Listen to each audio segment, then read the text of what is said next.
You're now listening to episode 61 of Signed In, an Xbox 360 podcast, recorded on January 23rd, 2011. Find us online at signedinpodcast.com.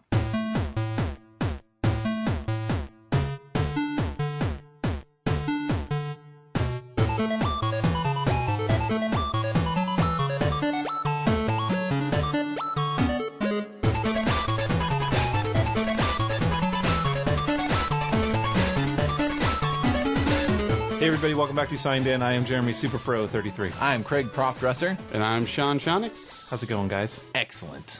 Excellent? Fantastic. You guys are in good moods. Hell yeah. That's a good We're Sunday. doing a show. Yeah. We are doing a show. That's right. Hell yeah. That's good. It's time to roll. We are performers. Come on. I don't You have to be in a good mood. Performers? Yes. Well, I guess anything is technically performance art. I mean, you can Correct. justify as anything. So I've seen some things that are performance art that get away with calling themselves art. So I guess we'll give us I am a actually performer 10 title. years old, so You're 10. I am That'd be performing as a hilarious. 33-year-old. That would be actually hilarious if this whole time you were a 10-year-old and no one knew. No one. Yeah. I think you have a pituitary problem if you are 10. Because you're like 8'2". Well, you know. I got a good basketball career ahead of me. You do. So here we are to talk about video games once again. Kind of lean pickings right Yeah, now in the Yes and no. on the front that I normally play. Oh, yes, I yes. should say the full retail releases. I don't know. You probably downloaded a lot of demos, right? I did download a lot of demos. I hate Isn't you that guys. isn't that your front? I hate you guys. He corners the downloading market. All right. Well, Gets those numbers up. all right, jokesters. I do have some indie games to talk about that I actually Sweet. played, not just the demos. Sweet. One I even bought. So what do you think of that? Nice. Two I bought. Congratulations. That's right. So suck it. I also have some thoughts to share on ilomilo, which I played. Yes. In between now and the last show. Good. And I think that's it. Oh my god. Wow. Hopefully you guys got some stuff. I got nothing. Yeah, I've got like 4 indie games to talk about. I've got 3 XBLA titles. I purchased Microbot, and then the newest games Zeit², and then Spare Parts. Nice. Cool. Came out. And then also I'm gonna touch a little bit on Rock Band 3 because I picked up the keyboard peripheral, and I think it might be nice to kind of talk about that. Cool. It's a slightly different aspect to the game. That's Sweet. awesome. I rock some indie as well. Not too much in XBLA, but I've been playing a lot of Kinect, getting that in, and some Black Ops. So I do have some disc games. I took the time off to kind of catch up on some reading. So That doesn't help us. I know, but I did fit in some games into that. I It didn't just- play much games either. You know, when disc games aren't around, it's kind of hard for me to. But I love sitting down I and agree. playing these indies and XBLA games because I just don't take up much time with them. See, I caught up on movies and TV. Yeah, so I've been in a bad I got my situation. reading caught up. I certainly haven't been doing that. Well, good. You can go back to your Kinect corner, and we can Yeah. have your little. I did. There is a title now that I want to buy, and that an actual Kinect title I want to get. Connectimals. Like no, what? No, Save it for Kinect corner. You totally stole it. My thunder. I know, I totally did. Because that game is so fun. No, I haven't played that game. All right. Yeah. Well, before we jump into our game talk, I want to send out a special thanks to everybody who participated in our contest this last week. Yeah. Oh, yeah. We did our week-long giveaway. Like every day, we gave away some stuff. We gave away some DLC codes for the Marvel Pinball tables, which you have to talk about as well. I know. don't you? I was actually going Don't forget about it I was this actually time. going to say that right at the beginning to segue into this, And you forgot again. because I suck. You I even failed. wrote it down. It's at the top. You totally forgot last episode to talk about it. I know. That's all right. We can pack them in this one. And Lord knows I've been playing that. Pack so. it up, pack it in. But we had that, and we had some shirts, and we had some codes for X-Men Arcade. And then our last contest giveaway was a sealed copy of Castlevania Lords of Shadow, which we're going to announce the winner, pick the winner, and announce them on this very show. What? I know. At the end. That was teamwork there. I'm not even going to send notification to the winner. Ourselves. I'm not going to notify the winner. They have to listen. They have to and listen find out to that the they damn won. show. No. That would be awesome. I know though. it would be awesome, but then they would never find At out. the end, you're like, just send me an email with your address. I'm going to put us on. And I'm then going for to. like weeks. For the people that entered the contest, I'm going to put us on about an 80-20 ratio of people who actually listen to the show, or I should say 20-80, and then people that just want to win a contest. But we appreciate it nonetheless. Hey, yeah. So thanks to everybody who entered our contest and Yes. followed us that week. And we look forward to doing more stuff in the future. Yes. And we'll announce our Lords of Shadow winner at the end of the show. Sweet. Yay. Sweet. So now should we talk about some games? Yes. Anybody want to start? Indie. Well, we have a late Indie Uprising. Oh, that's right. Arrival. That I failed on again. Jeremy.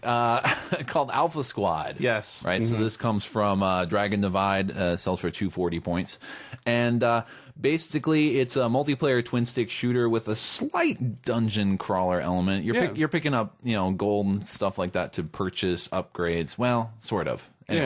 Anyway, but you're running around. You're like a part of the squad, and you're running around post-apocalyptic America, trying to complete these missions that this busty lady sends you. Very busty. Busty lady. And you can't. I saw the screenshot. Yeah, exactly. There was a boob alert by my girlfriend. She was like, I go, whoa, when I had the screen up, and then all of a sudden out of nowhere, boobs. And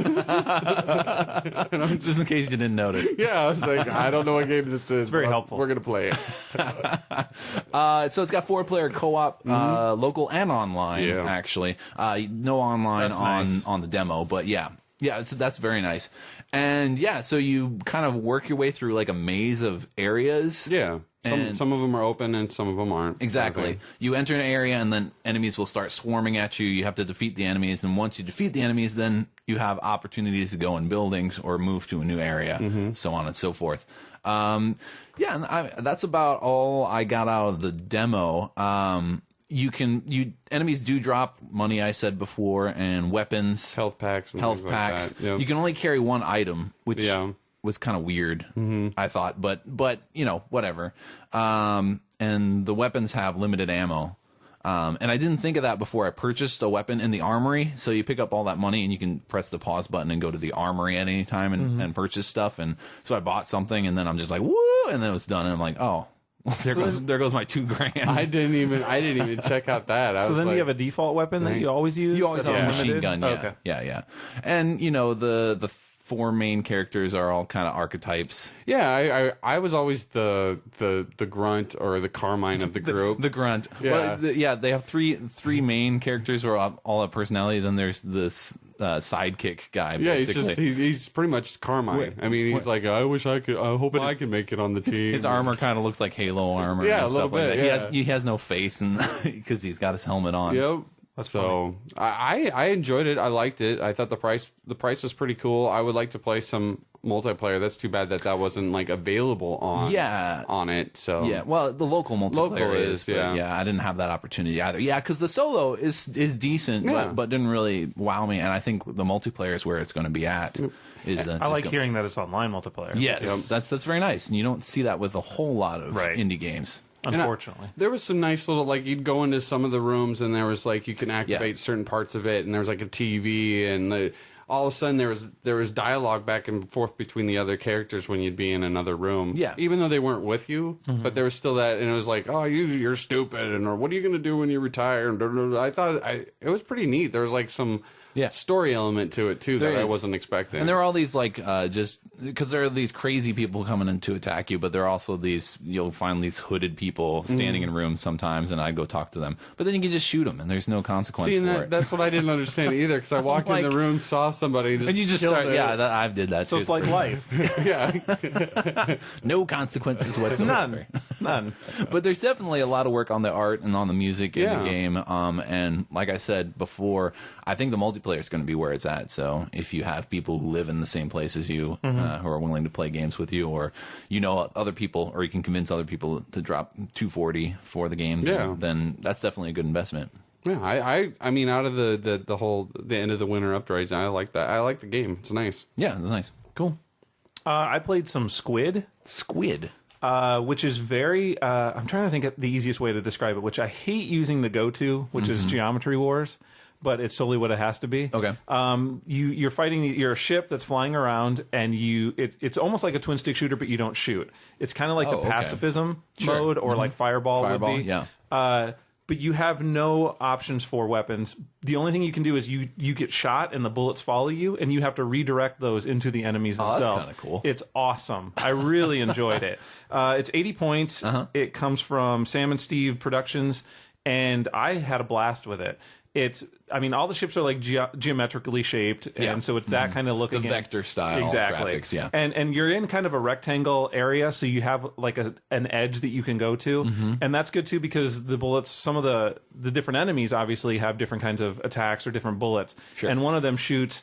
It kind of turns and spins and lines up with you and shoots a bullet, and that one will keep bouncing off the walls.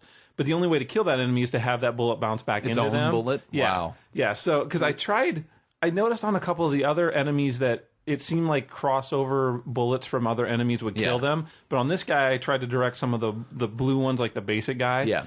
And tried to direct those into him, and it didn't seem to hurt him. This almost sounds like it's a puzzle game in some. It's almost like that in some respects. It gets a little crazy. I mean, when you get a lot of enemies on there, and there's a ton of different kinds of attacks. Oh yeah. And you're just avoiding everybody, but trying to also get everything grouped into other people. And it's not a one-hit death, thank God. It is a health system. So you have a health bar as the ship. So you can take a couple hits, which is good when you're having to worry about maybe getting in the line of fire to kind of redirect some ammo. Yeah. There's also some drops or some bonus drops that they leave around. So there's health pickups that you can get to increase your health again. There's also these flares and shields. So and I think they're on the opposite triggers. Okay. So on shield it would like throw up a defense against the bullets. Yeah. And on the flare it would attract bullets to you, so it pulls them in. Oh, okay. So you can kind of get in a position and hit that button and kind of pull all the bullets in. Right. Because some of them do follow you, but some of them are just bouncing around free range. I see. And then there was another couple of enemies that showed up the further I got into it, and they're just some really interesting enemy types where it's like this circle shows up and then it kind of pieces out like a Trivial Pursuit puzzle piece and those little things become ships that fly around as little triangles now, and so you have to direct things into those things. And it's just a really entertaining game. Like, I liked it a lot. I have a question about the flare. Yes. So when you attract the bullets in, then if you let go of the flare and you maneuver out of that position that you were in when you activated the flare, do the bullets continue moving to that point, or do they continue following you? I believe at that point they go back to following you. Oh, so I don't remember they just exactly. Stop? Oh, okay. I can't remember because it got really crazy and hectic at that point, so I didn't know what was going on. That's understandable. I was just trying to figure out. I'm thinking in my head because I'm already thinking about playing it, and so I'm like, all right, so how could I use that to I seem to remember ships? The problem too is that it's there's really a ton of like particle like graphic stuff going on. Oh yeah. So particle effects are all over the place when you destroy ships. Right. So sometimes that gets lost in the bullets. Exactly. Or Decimation X or Geometry Wars or any of those. Yeah. So I believe how it worked is the flare kind of pulled them in, and then when you didn't have it on anymore, like when it ran out or you let go of it, they would kind of go back to following you in like their trajectory, their normal trajectory of following you. But I can't remember if they just went and kind of just shoved in and that was all, and then they disappeared. I can't remember exactly. But 80 points, and it's really simple, but it was a lot of fun, and I like the kind of change up to that kind of gameplay where you didn't have an attack, or it wasn't going through those gates of bombs or things like that you were leading them in a direction. You were actually just directing the bullets back to the enemy, which was kind of cool. So cool. That's awesome. Yeah, I didn't check that one out. I'm gonna have to now. Well, yeah, same here. I am known as the cool one on the show. Hey, by me. There you go. There's always an. Is there a draft over there or something? Is that why? Totally. I'm not wearing pants. Hey, CRON is what I picked up. Okay. I meant to try this one out. It was 80 points by Dale Cantwell. So you're like this globe with like these antennae. And it's in the dark, and you're in essentially a maze, and you use your right trigger to affect this sonar that puts a circle across the screen, which then opens. You see your path, and then you also see enemies that are going back and forth, and they're all going in a certain pattern half the time. And then there's also these like little, and you want to get to an exit. Essentially, you're going through this maze from point A to point B, and you got to find the exit. After you flash the sonar, does it then? Yeah, you dim again. The screen goes up and then dims. Yeah. And then there's also, you can pick That's up these awesome. power-ups, which then you use a left trigger, and it's like a super sonar, which then just makes this cool. But the sound, the look, the feel, I really enjoy the look of it. And then the sound, especially when you hit the super sonar, it's like, bro. It's a very neon light kind of style, right? Yeah, that's what I thought. A little bit, yeah. And there's also these little parts throughout the maze that then cut your sonar out. So like once you have to, some of them you have to go over. Like some lead of them, shielding or something. yeah, and then it's just like these little discs around the game. But yeah, I like it. There's like challenges to it. So like if you almost like achievements in the game, you don't get points, of course, but so like if you complete one of them, one I completed is the very first one is like you go just from left to right. Because I'm like, I don't do tutorials. I don't know what to do. So I just went to the end and it was done. And I was like, did I just die? And then I was at a totally different map. So like I got the in the dark challenge accomplished. So. Without using your Sodar. Yeah. So I thought that was pretty neat. Awesome. It's only 80 points. I don't know how further it goes. I didn't see how many levels it had, but I really enjoyed it. I got a kick out of it. Time went out on it, and I played it again. Time went out on it again, and I just kind of played through the same levels again, had some fun, and the look's cool, the feel's neat. I like it. It's worth checking out. I read the description and saw the screenshots, and I'm like, this looks like it's going to be good, and then I completely forgot to download it. So. That's how it goes. It's just kind of a little simple type. I mean, as the levels progressed, I mean, the last one, there was constant, enemies moving, and you have to figure it out, and it sucks with the sonar. But you can keep hitting it. I like that about it. Yeah. You can just keep pounding it, and it's just like, vroom, vroom, vroom, vroom. So, yeah, I was having fun with it. I liked it. 80 points. Excellent. Yep. CRON. I've got a game called Paper Sky. It comes from the company Crimson Raven, sells for 80 points. It's basically just a side-scrolling shoot-'em-up with kind of like a paper and household item theme to it, kind of in the vein of, remember Cutouts, that platformer we talked about a little while ago? Or, well, I guess that with Cutouts, everything was made of that. This is really kind of, I don't know. So it's nothing like it. Thanks, Craig. Well, everything is designed to look like it's made of paper. Gotcha. So everything in the background, like you're shooting out little wadded up balls of paper, and you're a paper airplane, and stuff like that. And you fly around and you're shooting. It's a side-scrolling shoot 'em up, as I said, and you collect power ups, just like a double shot and a triple shot.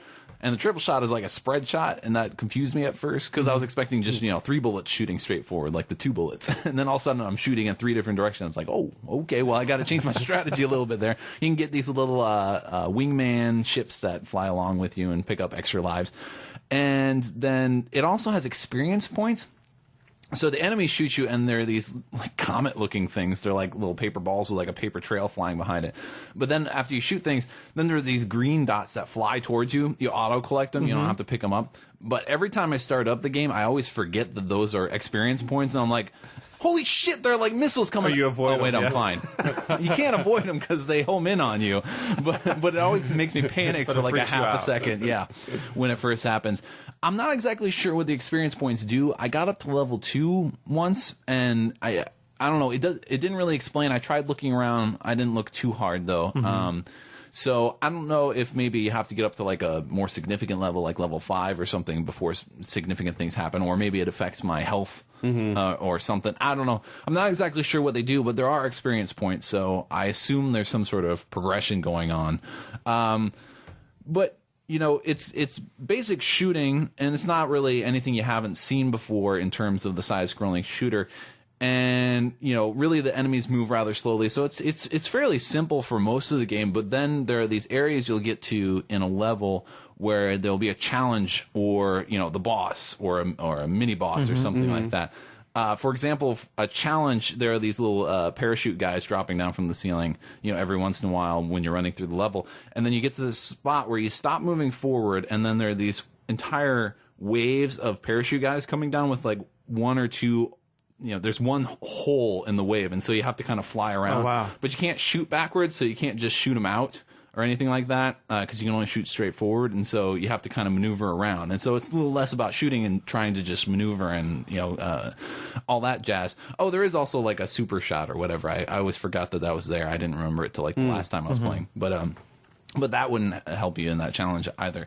And then, like, the bosses were kind of cool, so I got to the end, I assume the end of the first level, and it was a box fan, an evil box fan in the window, and it was trying to, and so it's trying to suck me in, and it's also throwing out little fan blades at me, and just generally shooting at me, and so the boss design was definitely pretty cool. That's cool. Yeah, so it does have local co-op, so if you have somebody else in your house, you can get 2 people together shooting, and that would probably be pretty fun. The only criticism I have is that it has a repeating soundtrack that is very nicely energetic. It's a decent soundtrack, but like every 20 to 30 seconds or so, it just stops for about 5 seconds and then starts back up again. Yeah, and so that it's just very distracting. And it drops out as I'm going on. Yeah, and kind of ruins the atmosphere that's going on in there. So that's my only criticism of the game, really. But I don't know. I liked the game overall. It wasn't something that I felt compelled to pick up, but it is worth checking out at least. I played some Corrupted. Did you guys check that out? No. It's really new. I don't know if it's like within the last day or so, but I only saw it last night for the first time, so I've gotten barely any time with it. But I bought it almost immediately because I love it. Really? Yeah, I know. Surprising, right? It comes from Only Luck Interactive, and it is 240 points, so it's a $3 title. It plays to me like a top-down Castle Crashers. Oh, really? So, I did look at the description of this, and Castle Crashers was something that ran through my mind. Yeah. There you go. Yeah, it's 1 to 4 player co-op, local only. Unfortunately, that is probably. I wish hard that it was online because it would be awesome. Yeah. But it plays top down, so it works as a twin stick, almost like Epic Dungeon or games like that, where you move with the left stick and then you swing your swords with the right stick. Yeah. But there's so much added on top of that because at first when you start, you're like, it's pretty basic. You're just going to run around and hack these guys up. But they add in all these other different kinds of attacks that you can do. So you get later on, your right trigger, for instance, works as a shield. So you hit that and you kind of like defend yourself and have the shield that pops up. When you do it's all very medieval based too. So you're fighting like knights and maybe I should get into that before I even talk about it, because that was one of the big hooks for me at the beginning. Is there's the game starts off with this whole big wedding scene, and there's this princess getting married to a knight, and a dude shows up and steals the princess, and I'm like, okay, so now you're gonna go get the princess or whatever. But as the guy who steals the princess like leaves, he corrupts like one of the knight guys and turns him all evil, and that's the dude you play. So basically, you're playing as the corrupted dude who's like fighting a minion lackey, fighting of this off evil guy. Exactly.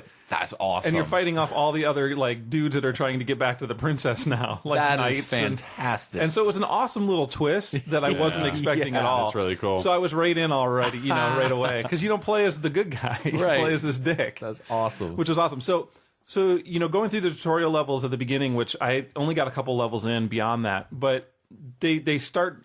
When I first began, that's why I was like played the demo and I was like, oh, this is kind of interesting. This might get kind of old after a while, in the same way that Castle Crashers at least added in all the various ways to attack and everything like that. Yeah. And so I wasn't really expecting it, but they totally started ramping up all these other things that you can do. Wow. So you build up all of a sudden at the beginning, so you're doing your regular close combat attacks. Then they explain to you about doing these. If you get like higher combos or if you kill more people, you build up this meter, which gives a special attack that you can do, which is like this big swinging attack, and you hit a bunch of enemies at once. And that's with like one of the bumper buttons. And then like they add in, you can do range attacks. So if you hit your left trigger, you pull out like a bow and arrow. Sure. And so as long as you hold that down and then you're hitting the right stick, and you can still move around while you're doing all this too. You're shooting arrows at people. Oh, that's cool. It's all unlimited, so you can do range attacks. And then they add in this, with the right bumper button, you do a range attack, like your special range attack, which is like this barrage. Yeah. And so you do all these arrows all at once. And then they add in all these magic options. So now you're building up this corruption meter. The more kills that you get, you collect these little, I think they actually come to you. They draw into you. And you build up your corruption meter. And then you can add fire or ice to any of your weapons. So you can add in, like the X button adds in ice, which makes sense, I guess, because it's blue. So they do blue and red. Oh, nice. And then the B button would be fire. And so they add that onto your arrows or your sword attacks, whichever way you do it. Is that kind of like with, what was that, Darksiders? You had a magic draw ability? Or am I thinking of a different game? Castlevania... Well, Castlevania did a thing where you had to hit the buttons, though. These are automatic. Oh, okay. Least, Excellent. Luckily. Excellent. Yeah, it's the same kind of thing where it's a different kind of magic. Yeah. Good and evil. So, and also it's with like the fire and the ice where you'll freeze the enemies with ice sometimes. Yeah, and yeah. with the fire, it'll spread fire to other enemies. So if you start one on fire, they might, like if they touch other ones, it'll spread. Very cool, very cool. So it's like adding all this stuff on top of it. I'm like, I need to buy this game because it's cool. awesome. Sounds like I do too. And then on top of it, you're collecting gold as well. Yeah. And then you can upgrade all your abilities in any way you see fit. So you can go through and do upgrades in like 10 different areas, like a bunch of times. At the menu screens or in between the stage level selects, it's the little skull that's on the main bad guy's hip. He like talks to you and like he does all your upgrades and things like that.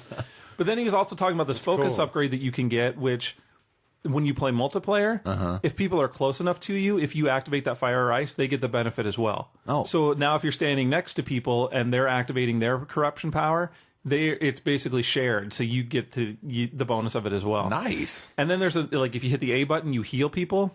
So that's another thing that you can pick up is that you do like a group healing, and you have like an area of healing that you can do. There's so much to this game. That's what it sounds like. It sounds pretty cool. I mean, at its heart, it's still just the basic hack and slash of going through. Oh, sure. And I like the top down though, because when the guys die, they kind of do like they fall over, so you kind of see like. Yeah. You know, the 3-dimensional almost at that point. Cool. But it's a blast, and I'm only up through the second stage right now.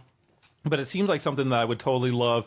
In fact, I wanted to before the show, and I forgot. I wanted to sit down and look at it here because I wanted 3 of us to like play, or 2 of us to play through, and see what it plays like on multiplayer. Because it's only local, but I do love that there's the 4. You know, you can do up to 4 people local at the same time, which is really cool. So I highly recommend checking it out. Yeah, I'm going to. It's brand new, Yeah. so check it. Sweet. Cool. Talk a little about Sword and Hammer. Sword and Hammer. I gotta talk. I just gotta. Sega CD. I just have to talk about it. It's totally worth trying out. And then plus, if you're like a QuickTime like fan and a cosplay fan, you'd probably really love this game. If you're a cosplay fan, I got a special message for you. Hey. I know. I'm totally going to be offensive. It was 240 points. It's sold. It's by $2.40. $2.40. It's by BM Games. Yeah, which is an unfortunate name for a game company. It is actually BM Game on top of a big black splatter behind it, wasn't it? Yes, which was really Sounds weird. about right. But I'm gonna hate on this, by the way, because I saw screenshots and that's it. It's totally it's a total QuickTime game, but they use like video. And so you control either a guy with a sword or a guy with a hammer. Yes, and I was the guy with the hammer. I tried both. You did? Yes, you did. lasted longer than I did. And then the king sends you out, and you don't get to see the king, unfortunately. The king sends you out into the woods, and you fight ninjas, basically. Yes, that come from one tree and attack always, either with an arrow or just come around the tree. Is this live action Dragon Slayer? Basically, yes. Basically, And yes. as awesome as that sounds, Yes. Remember the arcade holographic games? Yeah. It's essentially that as well. Yeah. but it's not as cool as But that. you don't have But no holograms. You don't have the sheriff going, "Oh, you get to go and shoot the guy," or whatever that Texan used to come out of all like the robots and stuff, and it was like some cowboy was like, I do have to recommend, because I actually let my character die once because I wanted to see the death screen. yeah. And I recommend against that, because I got to the game over screen and it's a game over screen and I can't do anything except go to my dashboard through my nice. Xbox Oh, I button. did not go to that. That's the Wow. penalty for death. Apparently. They freeze you up. It wasn't I know frozen. There was frozen. just no way back. There's just no It way was out. weird. Well, I was death like is final, Craig. pressing everything. I know. This is for serious, man. For serious. Yes. Well, Ninjas fucked you up. I just let it's worth checking out, but I don't know about the death screen. That kind of screws things up because that's It may I have don't just want been a people glitch or something, because there's music playing and then I pressed like the A button and then the music stopped. I don't know. I don't know what was going on there, but Press A to die. Anyway, I wonder if this is from the same people who did that horror movie game. Remember that? I wonder. Other live action one? Yeah. Because that was foreign, right? And the people working with this remember. seemed to be Italian based on the credits. So, anyway. I don't know. It's definitely something to just kind of check out. I mean, it's a free trial. Come on. It's something else. It'll take You're not up- recommending to purchase the game. You're recommending to check out the game. I am, yes. But if you, like I said, if you're into QuickTime and cosplay, It's right up your alley. I mean, bam, bam. That is a narrow market to hit. The last one I've got for this episode is Aban Hawkins and the 1,000 Spikes, which comes from 8-Bit Fanatics, sells for 80 points. This is the company that also made the Tempura of the Dead, if you remember that from 2-3 months ago, whatever. So this is basically a side-scrolling platformer where you're searching these ruins as an explorer and trying to avoid the bajillion ways to die in here. This game is ridiculous. Ridiculously awesome. I love it. I love the look. I love the sound. I mean, I love that 8-bit look to it. They're very the good about that. Yeah. I mean, they nail it. Yeah. But I hate the punishing aspect. It is is hyper punishing, and it's ridiculous. It's like one of those impossible games, like where it's just like they do it on purpose. But to piss you off. There's such a density of things here.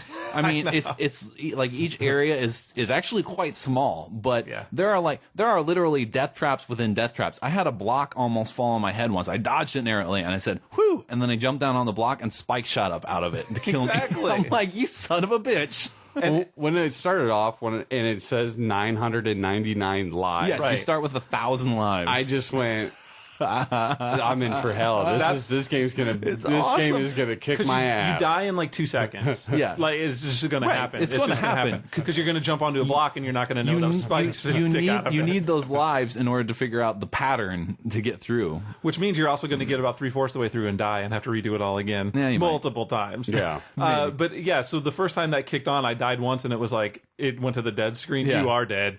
Like the music even sounds like it. I know, it's awesome. And so then it goes and it's like your guy times 999. I'm like, oh fuck. That's how this is gonna be. It reminded me somewhat of platformance. Yes. Yeah. And so I really like that aspect. I think I'm gonna pick it up on the more bite-sized scale, like the little levels. And they do even give you the option to skip the levels, which was nice. So you can skip those levels, and it just moves you on to the next one. Yeah, I think it makes fun of you somehow, but.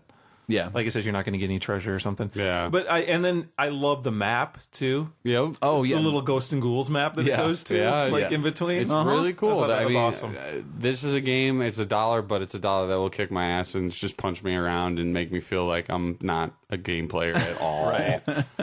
But I really I enjoyed it. Loved the look. I love the feel, and it was those constant moments of gratification, and then and then you take another step. Yeah, it's like I owed you, game. Whoops. Never mind. You. I will say it's much deeper than I thought it was going to be because it's not a simple run and jump. They do add in a little other elements, and so you go through the demo, and they kind of I like how I like their tutorial. That's what I meant. Sorry, not the demo. The tutorial part where I really liked how they laid out. Like, this is get you 2 squares. This will jump you 3 squares. Yeah. Because you can push down and jump, and that jumps an extra square higher, which.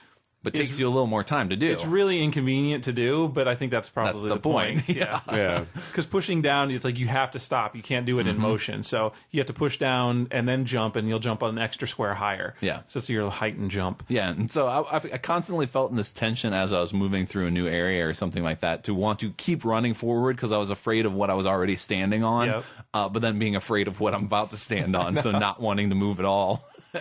I know. It's ridiculous. Well, I noticed there was like a super jump and then a regular jump. Yeah. But I didn't ever press down. I just hit the super jump button. Oh, there's a super jump button, so you don't have to push down? Yeah, there is. Well, I thought I played one, and because I screwed up and hit the super jump once when I only wanted to jump one, and then I ended up hitting the spike above my head. Really? Yeah. Huh. I didn't see that. Because I didn't even know. I didn't do that instead of pressing down. I'd be all over it. I didn't do the tutorial. And so I was like trying to fight that scorpion, and I didn't know how to do it, and kept chasing after me. And I'm like, oh, I can throw shit at him, sweet. Yeah. But that took like eight tries. But once I realized I could throw something, I'm like, if I knew that from the get go. But yeah, I knew that there was 2 different. I could be wrong. I thought there was 2 different jumps. Could you have accidentally pressed down really quickly without meaning to? Because I thought X was attack. Yeah, X is attack. X and B are both attack, right? I can't remember. See, and I thought B was the crazy jump, and then A is the regular jump. I don't know. I should have wrote it in my notes. I didn't. I hope That would seem to defeat the purpose of the pressing down. Right. Well, that's what I'm hoping is there because I don't want to press down. That's what I thought, because that's why I'm sitting here and you guys are talking about pressing down. I go, I never did that, and I jumped like high. I don't know. We'll figure it out. I'm sure this is interesting for people at home. Boing. Us debating. It is. We have to figure this out without checking facts. But I'm totally gonna buy. I'm buying the game. I haven't bought it yet. I don't know that I can because it might make me kill myself. I think it'd be fun just to play it and throw away $1. I throw away $1 on a lot of less things, you know. And I've played some really shitty arcade games. I paid $1.54 for 8 minutes of fun. That Tempura of the Dead, I still haven't beaten because that game can be very punishing as well, but at the same time, it's just done so well, and there is that gratification that you get. Yeah. It's momentary, but yeah, exactly. But you get that so many times throughout. You're like, haha, I just figured out how to get past. Oh, wait. You know, now you have a new puzzle to figure out. Well, and for $1, I mean, it will be a long gameplay. It will be a very long game. I mean, it's going to punish you the whole way. So. Yeah. Yep. Cool. That's all I got for indie. That's all. All right. I'm done. We all ended at the same time. We're wrapped. Amazing. We're wrapped up. What about Beach Bubbles? You guys check that out? I did not check out Beach Bubbles. All I gotta say, and Wait, is that the one with all the whores on it? Exactly. Yeah. Okay. But I saw the uncover the rated? picture. Yeah. Oh, see, and I didn't know that, and I'm like, "Ooh, look at those bubbles!" And I thought maybe it was a cool like game, and then I downloaded and played it. That game sucks ass. It's so ridiculous, stupid. Were you playing it, and then all of a sudden behind you heard boobs? No, that was a totally different. That was in his head. No, she wasn't around at that time. But the thing about it is that, like, when I saw the screenshots, I was thinking, oh, maybe this is like a cool game in disguise, like. But no, it's still a cool game in disguise. It looks like a shitty game. Yeah. I'm sorry to the developers. Isn't it kind of like one of it. those touchscreen games? That's what it exactly. reminds me of. Well, I thought with all the colored things, so I thought maybe you had to get them in sequence, and it was like kind of like a Tetris or like a Bust a Move or any kind of game like that. No, it's not even that. You just collect them and try to avoid something that's jumping around, and then it opens a picture of some anime chick. So I was like hoping. I was out from the screenshot of the picture, but now I'm in. Wait! I don't have to do anything really to get to the picture. Yeah. Really, you don't. I'm in. I wasn't going to put any time into it because he's only going to play it one-handed anyway. That's true. Can you do it one-handed? Yes. That should be like on the box, like the first one-handed game.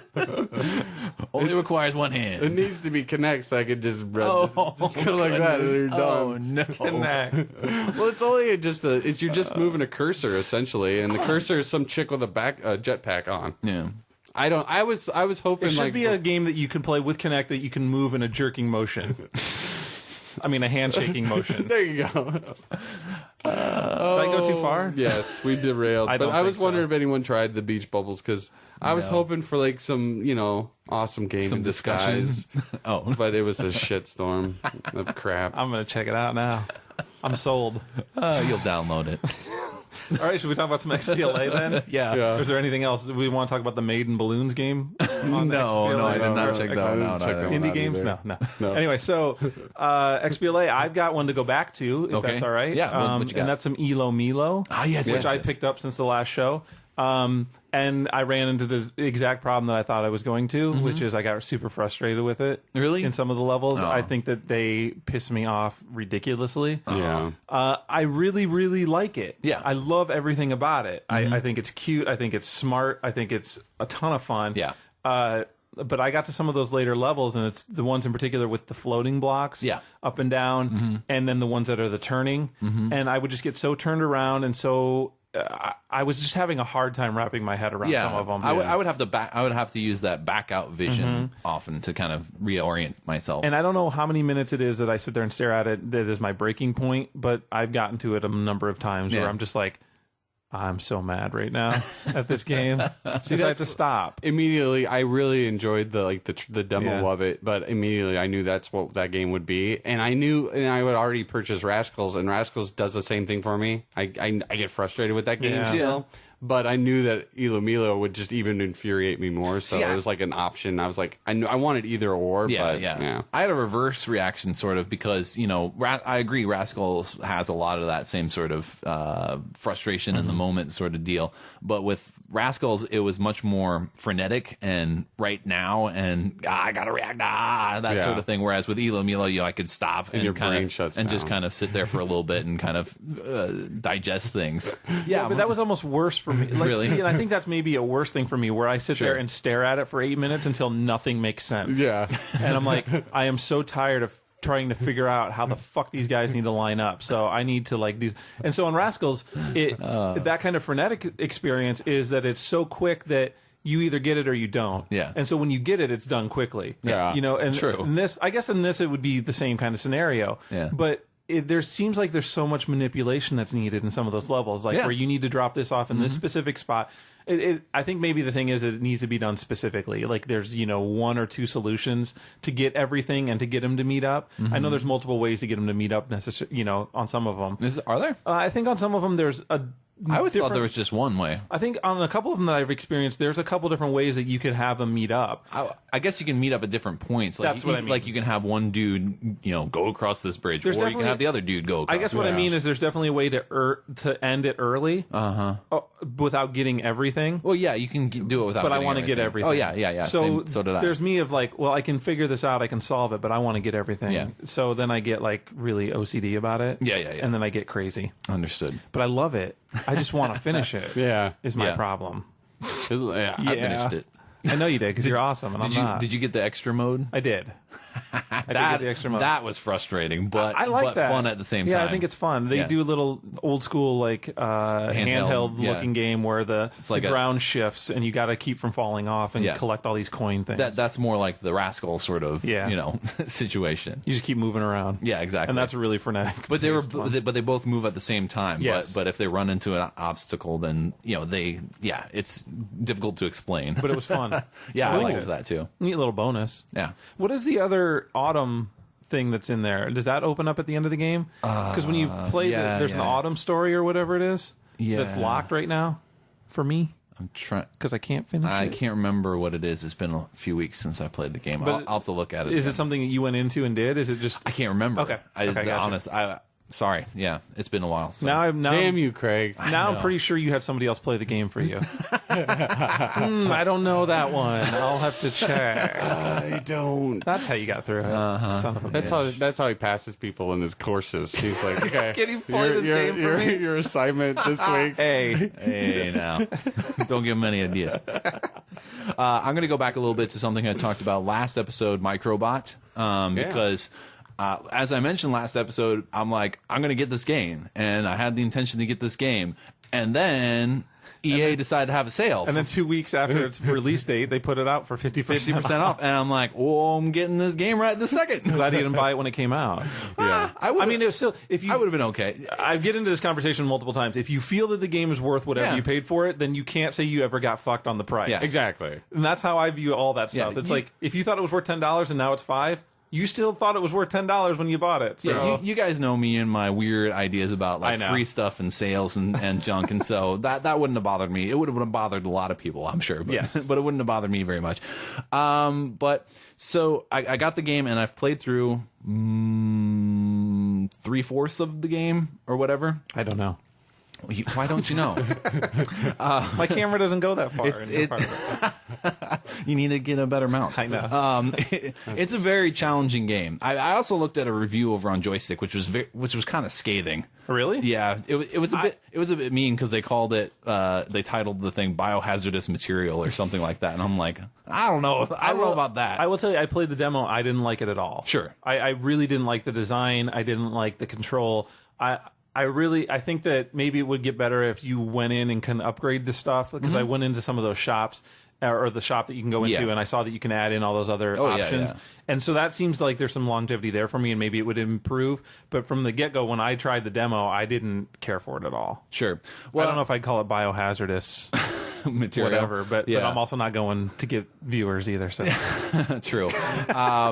Now, not that I'm saying they are. Now it is. I completely admit it's very challenging, and one of the most challenging aspects of the game is the fact that you're moving through fluid. So it's kind of like you're playing the entire game on an ice level. Yeah, I hate that. Is a too. rough equivalent, and that initial propulsion system that you start with is really rough. It's the little polywog tail just wiggling back and forth. Later, I got what's called like a carbon rotor or whatever, which is makes it much easier to manipulate. My direction and whatever. And plus, once you get more arms, you can, because you're not just restricted to one propulsion system. Basically, you can re-equip any of the arms with whatever the hell you want. Yeah, see, that seemed interesting to me. Yeah. I like that. Actually, I was doing it for an achievement, I believe, but I wanted to do it anyway. I'd put like carbon rotors on all 7 arms, and I was just like flying through things. The carbon rotor's great too because it also does melee damage because it's like a spinning little rotor. And so, as long as you sideswipe things, then I was, just zooming through the level, killing things, and just leaving them in my wake. And so the fluid does make it challenging. There are currents going on. You have to swim against things sometimes. Yeah. And I'll admit I get frustrated at that too, but I also like it because it's something different. I mean, it's a twin stick shooter, and this kind of sets it apart. It adds a different challenge to the genre for me. Right. And it's got a specific theme instead of just being a spaceship that you're. I like that idea. It's got an aesthetic purpose. There you go. It's not just stuck in there to make it harder for you. There's a definite aesthetic purpose to the extra challenge of moving through the fluid. But there are also other cool things. The upgrades. Now that I got 7 arms, apparently I can upgrade for 2 more arms later or whatever. Plus, I have like 2 auxiliary things. One's like this hydro nuke, which just obliterates things around me. So I use that when things get too hairy because they will swarm on you. I've found out that it's better if you move into a big room to just start swimming around real fast and shooting at everything rather than trying to go for the entry ports, actually, which seems counterintuitive because that's the first thing I used to do was just go for the entry ports to cut them off. Yeah. But then you just get totally swarmed while you're sitting there trying to blow those things up. And so, so I had the hydro nuke, but I also have like a turbo boost, which helps me get past currents that are, difficult for me. Okay. But there's also, every once in a while, you'll come across one of these white blood cells, which is just this big white blob thing. And white blood cells are great because they're just a part of the body's the defense system. And so if they witness you shooting like a bacteria, those little green things that are just floating around, a bacteria or like an infected cell, then they'll come fight for you, and they'll like go attack enemies and stuff like that. But if you shoot them, then they'll come attack you instead, because then they'll see you as a threat.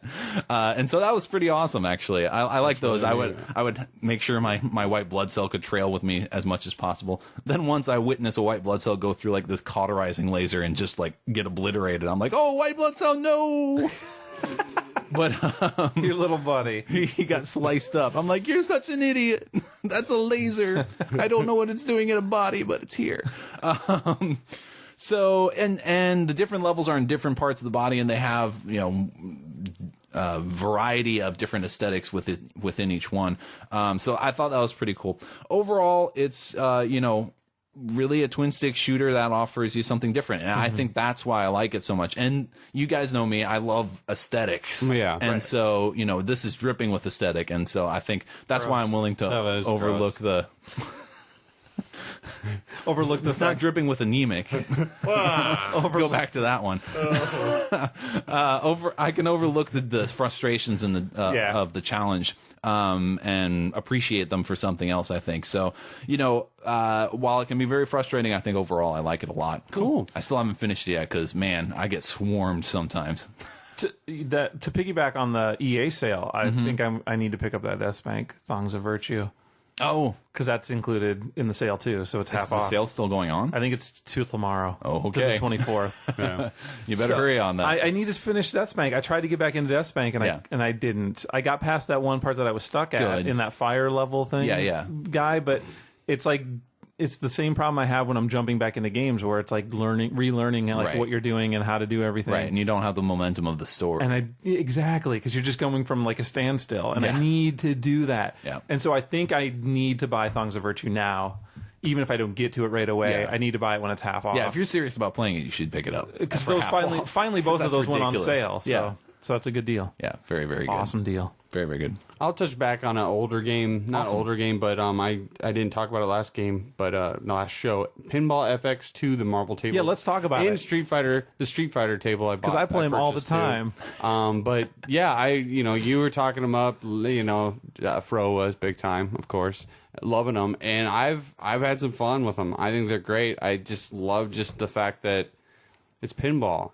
It's just nice to just sit down and just relax with those games. And I think with the fact that there wasn't too many disc games out around, lately, for me to go and have a game that I can just sit and waste time with is fun. And I mean, I have plenty on my hard drive, but that one has become one that I just tend to just go to now. I always thought they were going to be awesome to like just sit down and do like 10, 15 minutes with, but that was before I was able to play like 45 to 50 minutes on the Spider-Man table. Yeah. Which is what I end up doing now. So it's like it's totally ruined that for me because I get on that table and I just play nonstop. Yeah. Luckily, what's awesome about those is that you can stop at any time and it saves your game at any point. Oh, that's neat. So if you're down a ball or whatever, or if you're even in the middle of something, you just stop and it will save from that point and it'll restart you there no matter where you're at. Sweet. Which is awesome. I think that I noticed that about the game, and I was like, that's crazy. But let's be serious. If I'm in the middle of a game, I ain't stopping. That's my problem. I really like the tables. Well, that was true for everything else. The more I guess I like the tables that are more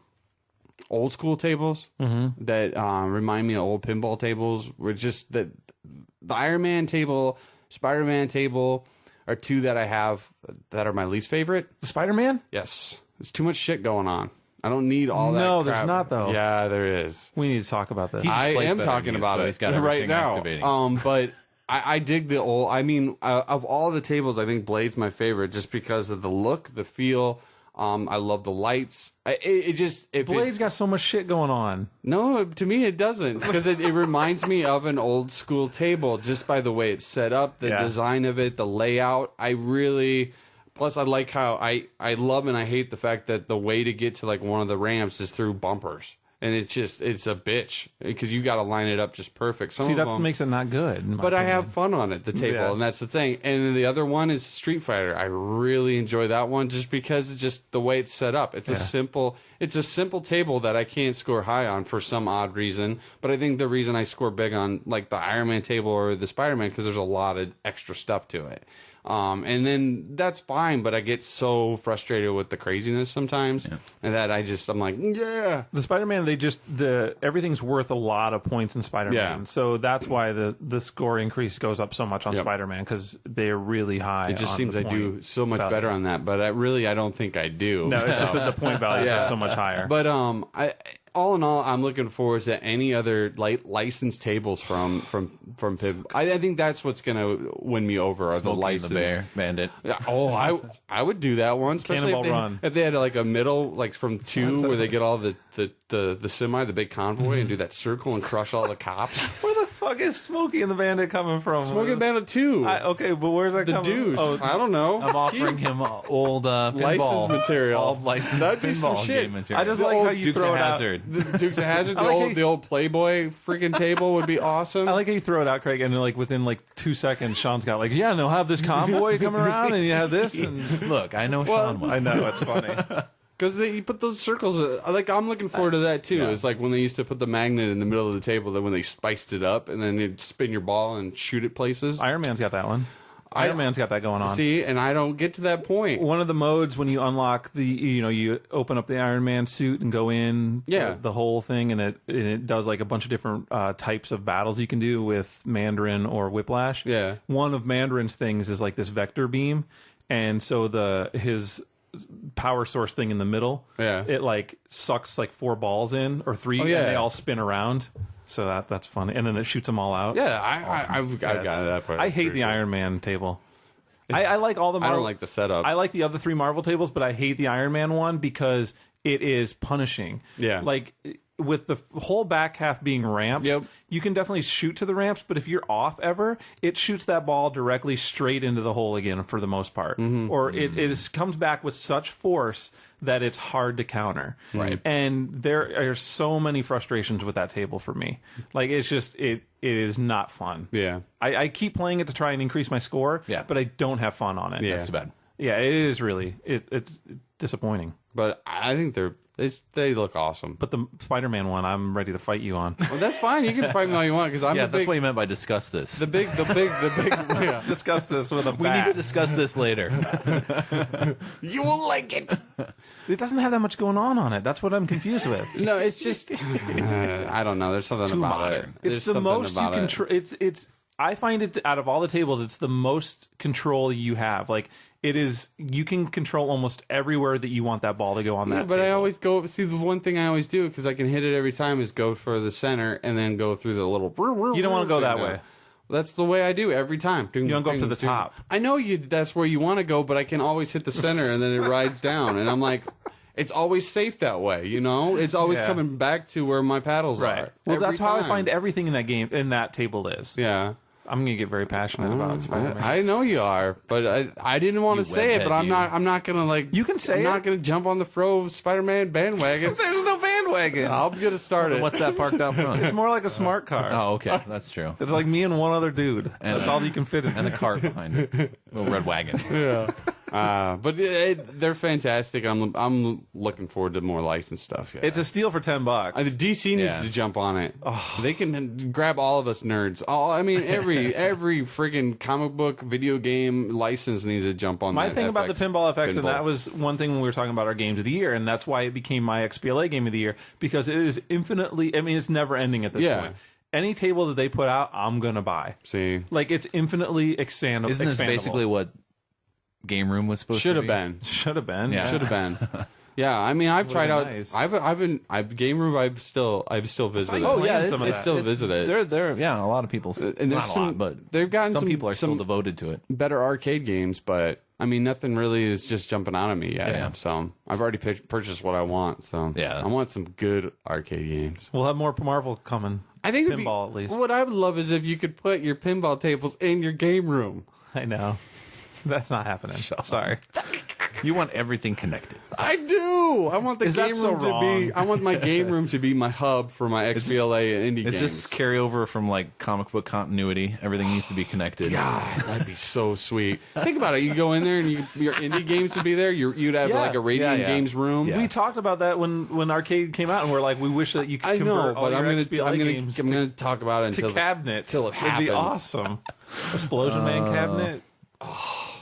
So then they have like a comic jumper. Right. Exactly, but you gotta have it in your game room. Let's just talk about this for another hour. I could. I'll expand the show. Oh, because that's what we need. I'm going to go through and lay out why Spider-Man isn't the best table ever and what points you need to hit it. So we're going to do that for the next 45 minutes. Oh, dear Lord. Is that fine? Well, I'm going to use the time manipulation from Zeit² then to fast forward past that. Nice. Segue. So Zeit² comes from Ubisoft, sells for 800 points. We're seeing the resurgence of the 800-point XBLA game, by the way. I don't know if anyone noticed this. I did notice, and I thought that Summer of Arcade was officially supposed to kick off and this was actually from Microsoft saying that now we're officially setting the $15, but that must just be for the games they like, or like specific games. I don't know. Well, because now it's been a bunch of 800s again. Yeah. Well, I think, and you can kind of see a difference in what comes out as 800 and what comes out as 1200 points. And I like that there is that division, and I think that's what people were kind of outcrying about when it basically seemed like everything jumped to 1,200 points. Was that not all these games are equal to 1,200 points? Right. You know, so so I'm very happy that there's been like this slew of things to kind of show that yes, you know, we're valuing these things. It's a good game, but it's not on the same level as Shadow Complex. Yeah, it doesn't have as much or Comic Jumper. Yeah, exactly. So Zeit², it's another one kind of like what I was talking about with Microbot, where it's a twin stick shooter but adds some new challenge to it. This is a side-scrolling shoot 'em up. Did either of you play Zeit²? No, I wanted to, and I never got around to it, but I heard it was awesome. It is pretty awesome. I haven't picked it up yet, but this is another one where I'm like, I'm going to pick this one up. I've heard good things about it. Yeah, so it's a side-scrolling shoot 'em up, but it adds lots of things. So one thing that is being added is, well, there's a lot of stuff that has to do with your health. And so your health and your shield are tied together, and so you can kind of visually, you have a health meter that gives you a number at the top, but you can visually identify how much health you have by how big your shield is, which is kind of handy so that you don't have to look up at the number all the time. Yeah. But many of the enemies, if they pass by you, and basically if they're glowing blue and they pass by you, they will suck health off of you. So taking the strategy that sometimes is the necessary strategy in side-scrolling shoot-'em-ups to just kind of dodge a wave of enemies, that's not a good idea in this, because they'll suck all the health out of you. That's nice. Also, when you shoot bullets, that uses some of your health. So spamming the shooting button and just holding that down and flying around the screen like people do in side-scrolling shooters is not a good idea. I could not do well in this. So there's a lot of strategy thrown. Yeah, so it adds a larger element of strategy. Now, when you shoot the enemies, then they give you health. So actually, I think you gain more health back than you waste by shooting them. You'd hope so. That's so awesome. yeah, but now you have all these extra challenges coming at you, and then on top of that, there's the time manipulation. So you can rewind time and you can fast forward time, and so one of the neat things when you rewind time, something we've seen before in stuff like the Misadventures of PB Winterbottom. So you can create basically this shadow version of yourself, and so whatever you're doing. You run around shooting, moving around the screen, and then you rewind, and you hold the rewind for as long as you want that action to go. And then when you let go, it's going to repeat all the action that you did there, but you can go do other things. Wow. Which is necessary for clearing the screen because, as I said before, letting enemies fly by you sometimes isn't the best idea because they'll pull the health off of you. So what you can do is, if there's waves coming at the top and the bottom, you run down and shoot them at the bottom, rewind time, then run up and shoot them at the top while your shadow guy is shooting the guys at the bottom. And you collect all the health from that. Huh. This is hurting my head, though. You'd think so, but actually in execution, it's really smooth. It probably, I was going to say it probably plays a lot better, or like it's a lot more intuitive probably when you're playing it than when you're sitting here trying to talk. Oh, yeah. I mean, conceptually, it sounds like my head's what exploding. I don't want to play it. but actually, do. But actually, I think it's quite a bit of fun.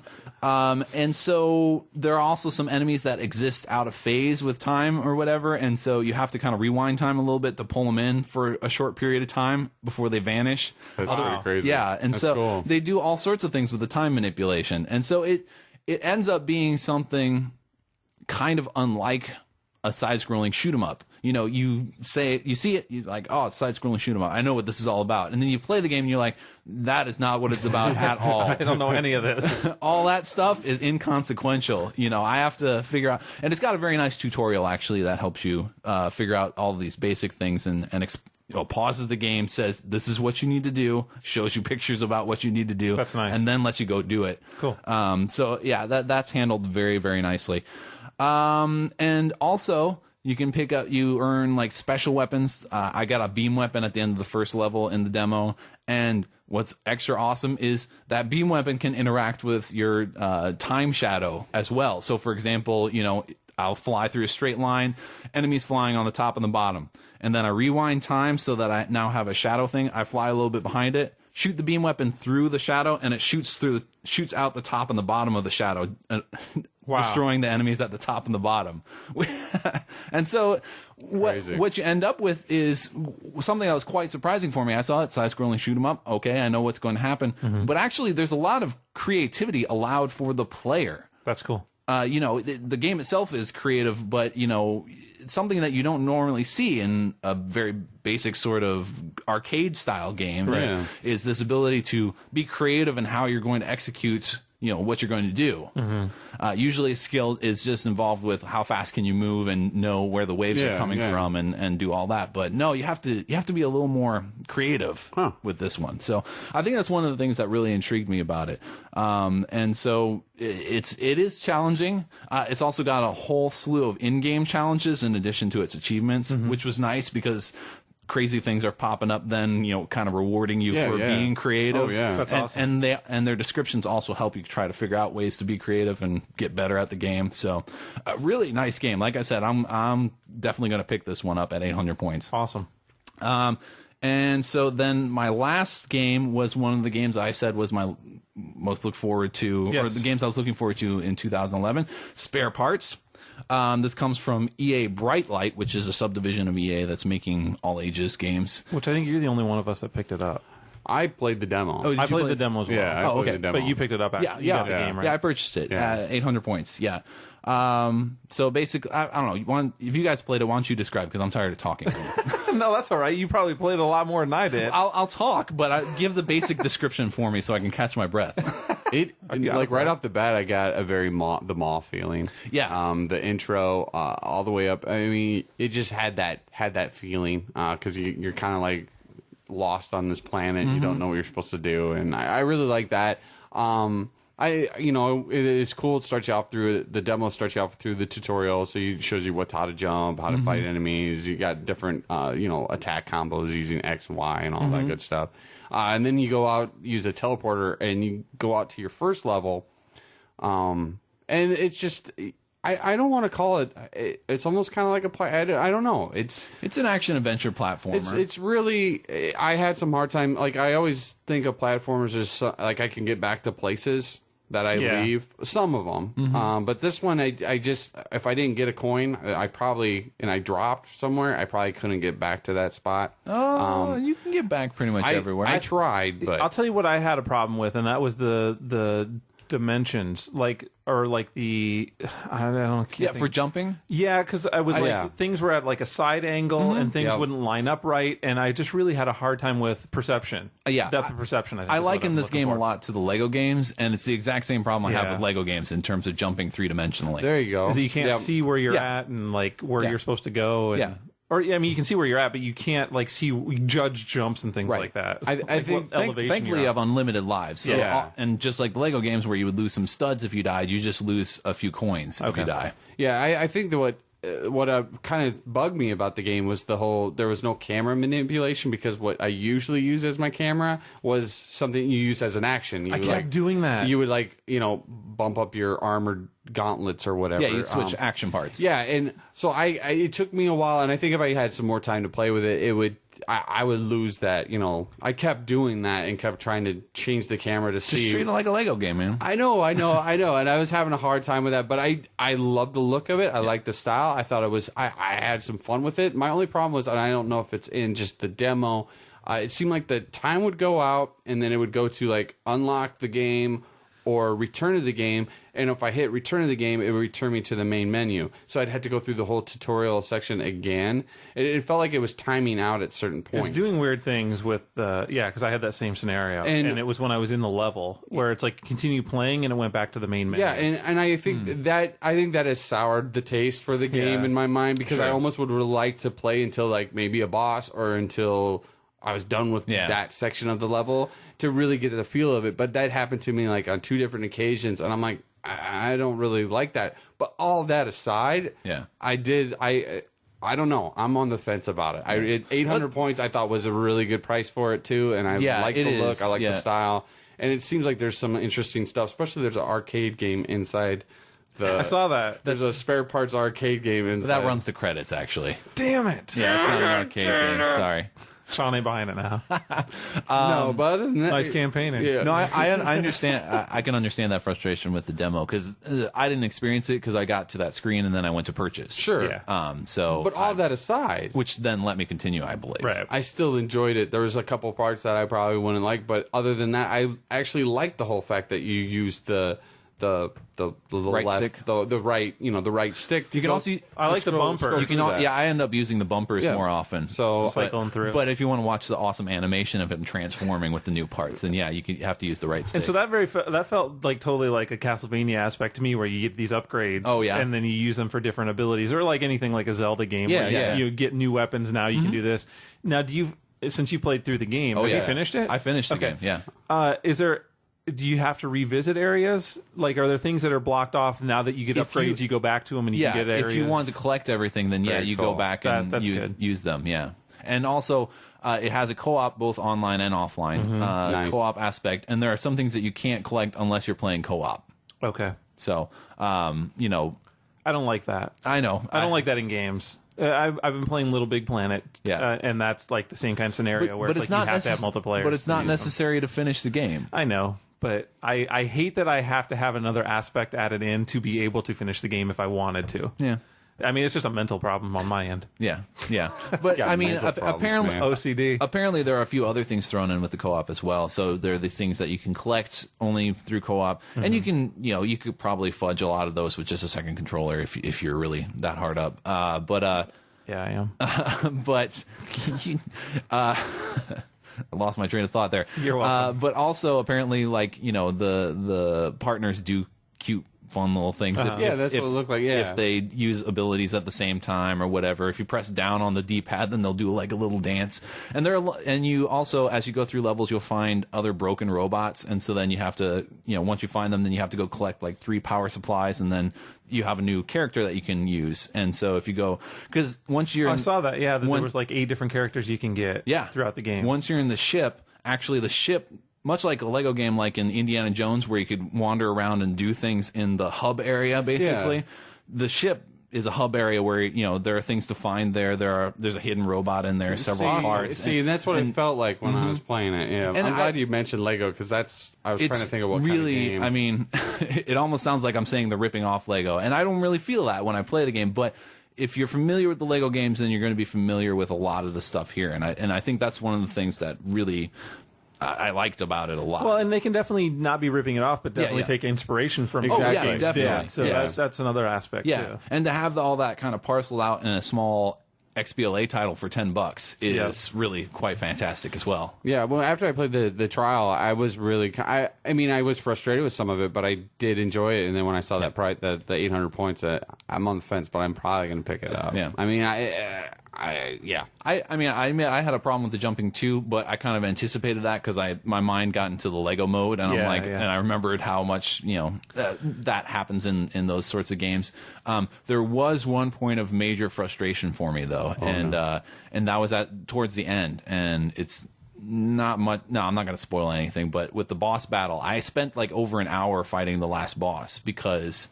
One of the action parts that you can get is like these X-ray eyes. Yeah. And so you can use those to figure out what special action can I do on this thing, or Nice. do I need to use the power arms, or do I need to use the rocket boots or something like that?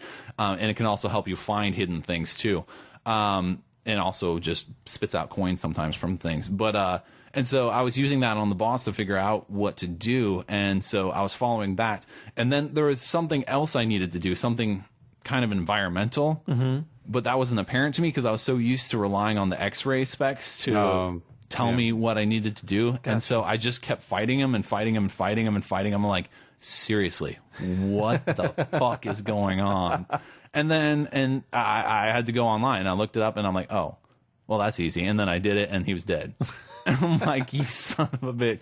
So it wasn't telegraphed very well as to how to finish off the boss. Okay. So I'll just warn that to people. But he is actually quite easy to beat if you figure it out, if you're not an idiot like me.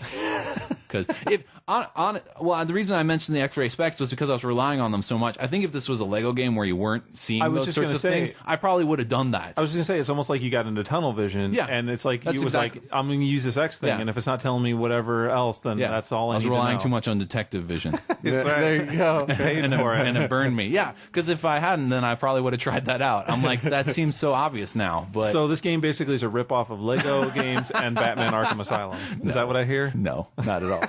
No, I like the game a lot. Now, my question about the different... Plus Simon Pegg doing a voice. That's true. The different robots, do they do different things, or is it just a different skin you're using? It's just a different skin. Okay. I mean, they do different things when you like press down on the D-pad. Like, they all have their own individual actions, and so they're unique, but they're unique, but they thing. all play as the same. Okay. Yeah. And is there ever any situations... Kind of like in Lego games. Is there you go to free play? Ever any situations in like in the Lego game where you have the second player or is there ever a time that it's like computer controlled CPU? No, I was kind of hoping that I would do that, like it would kind of lock in. Yeah, like if you did like if you could do co-op like with an NPC. Well, yeah, you can't do that. Okay. Yeah, because in the Lego games they will give you that NPC capability. That would have been nice. Okay. But I actually look forward to playing alongside with someone because it's a fun game and it's a pretty charming game as well. So, and beyond that, literally over an hour long boss battle. Because I was an idiot. I admit, it was my fault. I was being an idiot. I wasn't trying everything. And I mean, how is it lengthwise? Is it okay? Is it decent? Yeah, I mean, it's decent. I think I probably didn't know how many levels there were or anything. There are 5 areas. I think the fewest sections one of them had 2, I think. A couple of them have 3, and there's 5 in the first one and 4 in like the 4th one or whatever. Cool. So yeah, so there's plenty. You're looking to do. like 25, 30 levels, somewhere around there. Yeah, total, somewhere around there. And plus, if you want to collect more stuff, you can go back and find those things. So there's definitely a replay factor involved. And there are also training discs, so you have that initial training in that virtual room. But as you go along, you can also find other training discs and try those out, and those are pretty fun. That's cool. I like that aspect because it was a nice little like when there's no disc there. Yeah, and I'm like, hey, there's another. I like that kind of like they set it up to like there's a more here. And there's something. I don't know. There's something in the hub ship that like I have like this access arm which is also totally awesome because you can upgrade your action parts. And I didn't pay attention to this, but when you're in the upgrade screen for purchasing things, you can press the Y button and see what it's going to allow you to do. And I totally should have done that because I was totally not using my action parts to their fullest ability. There's like this access arm that you use to access computers and things like that. But if you upgrade it twice, you can use it to take over an enemy for a limited period of time. Wow. And so then I'll start fighting for you. That's cool. That was cool. That was really awesome. But anyway, in the hub, there's like this one access port, and I turn it on, and this generator starts, and I'm like, what's it do? I can't figure out what it's supposed to do. Is it just ambient here, or what's going on? I don't know, because I'm missing one ship part in the hub ship. I can't find it.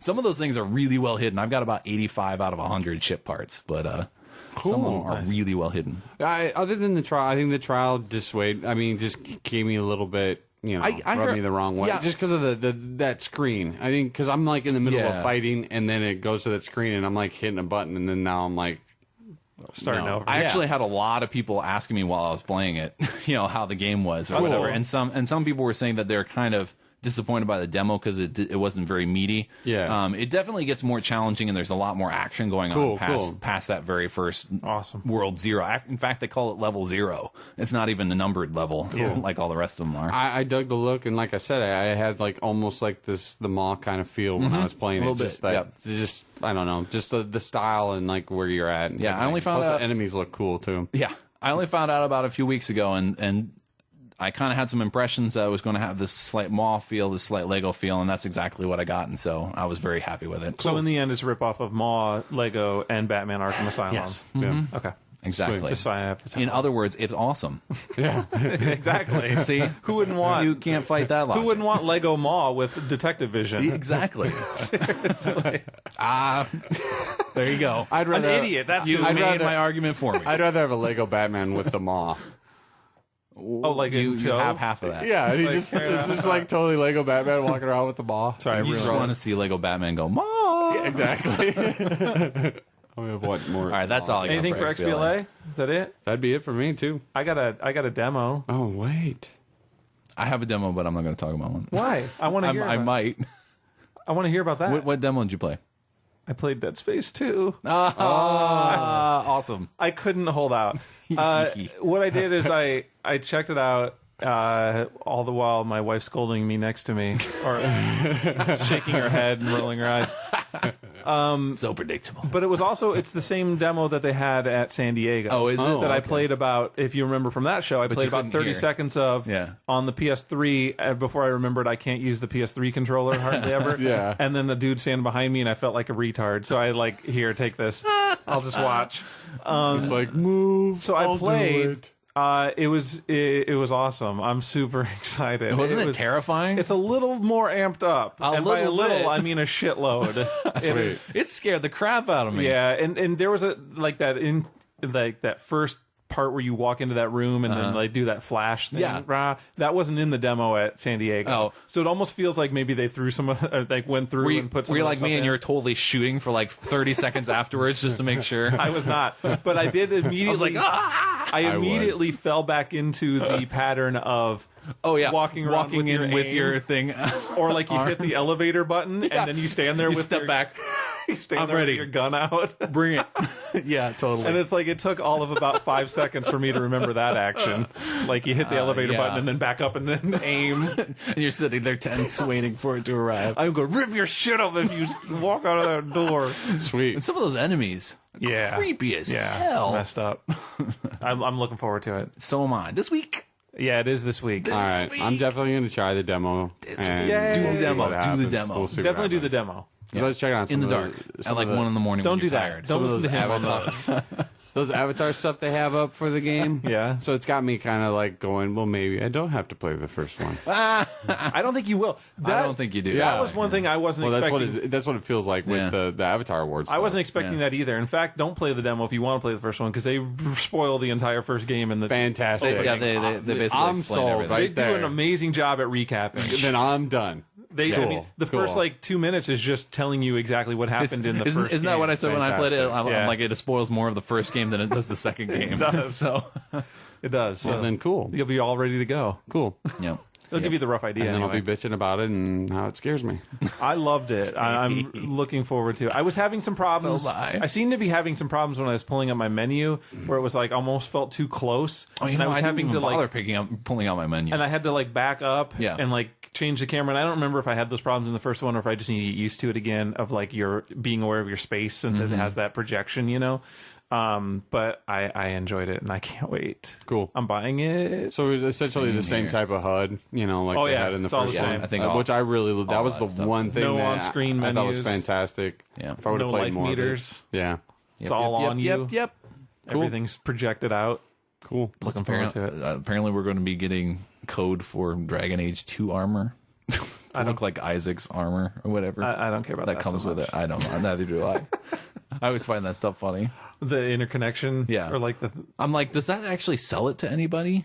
I mean, it's a nice thing. I know, right, it's a right. nice thing to give to people. Right. And maybe it would push someone who was going to wait on a game to maybe. But who's the purchase guy that something spends earlier. $60 on that because he wants to use that Yeah. in Dragon Age? Yeah, this isn't like the know. whole Crackdown thing with like what was it, Halo Beta. beta on there. You know that I could see that selling. Some Or the stuff. Bulletstorm having the Gears 3 beta. Yeah. Bulletstorm demo hits next week too, or on Tuesday. I'll check it out. It's going to be ridiculous. Yeah. I'm looking forward to it. I think the gameplay is going to be a blast. And I read a developer thing actually recently that was talking about how they were really want to. They're sick of like super gritty games, and so this is meant to be kind of wacky.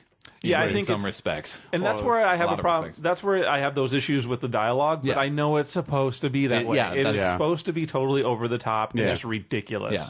And so there is that aspect to it of the, you know, once they're upfront completely about not taking themselves seriously about this, then it changes it a little Yeah, bit. you have to get immersed in that though first to kind of understand it or take It's it. going to through. scare the dick off me. I have a definite. There's a lot of Awesome kicking going on. That's I'm going to be a guessing. buy for me. I think. I think I've so already too. Decided. Honestly, I'm aiming that I'm way. eager to check out the demo. Well, just I think there's going to be a multiplayer. I'm wondering if that's what's going to yeah. kick me back into multiplayer. Well, and there's the beta definitely also. co-op multiplayer, I mean, yeah. I'm sorry. The beta's gonna sell you. It's a smart move. So I mean, we were just talking about that. I mean, that's what'll sell the that game. will. Yeah, I not mean, armor. no. I mean, if it was like, oh, you can get this to play, I'll be like, fuck that shit. I'll What rent it. was the Avatar gear? No, I'd still rent it. Hopefully, the code be left in it. Awesome. Well, I'm looking forward to it. We all are. Sounds like that's definitely. good. You had another demo, you said? I want to hear it if you had a demo. It was Operation Darkness, which is What is that? This it's from Atlas Games, you know. Okay, Atlas, yeah. Who make some decent games, but they're usually on the lower budget side of things. And it's like this or world, quirky. yeah, and they're very quirky usually, and it's set in World War II. And it's a real-time strategy game, but you're not controlling like massive amounts of troops. You're controlling individual people, but there's like the supernatural bent to it. And so like I had dudes who could change into werewolves and whatever. and it seemed kind of cool. Yeah. And I was actually really hoping that was going to be awesome. But the thing is control, because you have like a dozen people in the demo, and controlling each and every one of them. Walk up here. Point Tedious. this direction. Wait, blah blah blah, and then it took me like a half hour just to confront the enemy or whatever. It seemed like it may have been less time than that. Yeah, So it ended up being kind of tedious. But one thing that was kind of nice I liked is that apparently you could set it up so that people could like you would stand them in a position. like at a corner or something, and they would do like you give them a special command where it's like, okay, so once any enemy enters this area, then you'll shoot them, or like once somebody else is shooting at an enemy, you shoot at them too, or if this guy moves, you move with them. And so I think if I had figured that last one out a little sooner, I could have saved some of the movement, like because you could have kind of paired people, some people. Yeah, but then I don't know. The description was kind of confusing a little bit too. So I don't know. I wasn't super sold by. Oh, the frustrating thing was the camera actually, because there are all these buildings, and so I had to maneuver people and try and figure out what radius they could move in. Once you selected a person, you could see how, and you said move, and it would show you what squares they could move to. Yeah, but actually getting to there and then trying to maneuver the camera to kind of figure out where the Nazis were was very difficult. The camera control was horrible, basically, is what I'm saying. So manipulating things was kind of a chore and not super I don't know if exciting. I've even seen anything on that. Do you know what's coming out? Did it say? I think it's already out. Oh, really? Maybe. Wow. I don't know. Maybe. I didn't pay that much attention. We're professionals. I kind of stopped after a while. I don't know. I didn't care. I think it was on the screen when I fell got the asleep. impression that it was already out, Oh, okay. but I could be wrong. Maybe. I often am. It could go either way. Speaking of being professionals, I played a brand new game since the last show. Are we on to disc game? Yeah. Well, unless you have a Kinect. Are we we gonna jump to Kinect Corner? Right I think off we the should bat? have Kinect be in between, probably there. All right, we'll get He's into. trying to tell you there's a hierarchy. All right, There is a hierarchy. Okay. So We Kinect. should have started with Kinect. Really. Before the recording. I found a game. I found my first Kinect game that I want to buy. Like I want to purchase this game because I know I'm going to play it. And Gears play of War it. Kinect. And well, that's probably why it's delayed. DJ but Hero Kinect. That was what I was thinking about because my DJ Hero table. just gonna This keep is a total tangent. Derailing you. But You're like a train yard right now. Yeah, exactly. Dance Central this is what they need to do. They need to have it so like you can either have like a Dance Central type game, but a DJ Hero game, so I can stand in my DJ, Right. and it will show me like doing my moves and shit, Yeah. and someone can dance in front of me, and I can get achievements for just standing there mixing. Now good that would idea. be awesome, like DJ Hero dance. Yes. Paradise City Connect. I wouldn't dance. Oh no, because that's no. All right. Anyway, Control like Joyride. I or not moving. still what don't I've know. seen. I still don't know how that happened. Anyway. Yeah, exactly. Because I tried it and I kept running into shit like walls. Like, Well, yeah, you'll run in, but it auto corrects you, doesn't it? yeah, but there's no way I would have got first place. Oh, okay. I was dead fucking last because I would have kept hitting walls. I tried it. I don't know how that guy did it. But Scam. I did. Jedi. I did find a game that Jedi I scam. want to buy, and it's not Deca Sports Freedom. I rented that from Family Video, and that game is ass. To tell you the truth, there's like 5 movements. It's specific movements, Yeah. which is fine. And I'm like, okay, that's pretty cool. It makes you feel like you're playing the real thing. So I'm like, well, I'm going to skip the tutorials because there's a tutorial for every Sean. single movement. So I'm like, oh, so if I want to play volleyball, I got to sit through 5 to 6 different tutorials before I can even play. This game, First time. the first time, Not the second time. this game is not for. This game is not. This is centered at like adults. I mean, most Kinect games have been pretty easy menu wise and most really easy to go through and move. Basic. This one, I couldn't even play as my avatar. I'd pick him. Oh, that's why you and hate it it. would throw some other teammate in it, and it was just. Oh, you could pick him though. You could pick him. He'd be on the team, but you didn't get to play. Even though I would, really I would weird. pick him every time. So, yeah, not too happy with that game, which then made me not want to like try Kinect Sport out. I don't think you should go that route because I heard awesome. Or is this where it's going? I know, but that was the thing. Is like so like finally Family Video got it in, and I totally rented it, and I keep dropping Family Video, but that's I don't know why I keep doing. 'Cause they're that. awesome. Exactly, they are awesome. But so like. I get Kinect Sports. Fucking love this game. I've heard it's love it. It is so like like you only need like 3 different movements. It judges everything. It sees what you're doing. Yeah. Your avatar's up there. I got to pick myself. There I am. Boom. There I was. Yeah. I love it. It's got volleyball, ping pong, or they call it table tennis, but I call it ping pong. Bowling, soccer, boxing, track and field, which is so fantastic. I'm thinking you're just gonna run. They got javelin, they've got discus, they've got long jump, which is Shot my put? favorite. No, but worst game ever. Shut up. I know. Hurdles. I just got for And like you get to turtles? you could if they had turtles, but you just hurdle. Did you guys? what? Remind me when we're done with this. Yeah. because I know what you're talking about. But really cool stuff. I didn't get to play the mini games or not the mini games. There's a party play section that has different games other than the mini, and then there's some mini games and there's some party play games because I downloaded them. But you can just play regular tournament, and there's like 4 different classes. There's like amateur, pro, like not amateur, and then like sorry about that. There's professional, super pro, like, unamateur. There's like champion, professional. World class, Olympic, something, and then really amateur, good dude, somewhat mediocre guy, varsity, somewhat mediocre guy. But it's like you play champion in bowling, you're gonna get butt kicked because it's strike.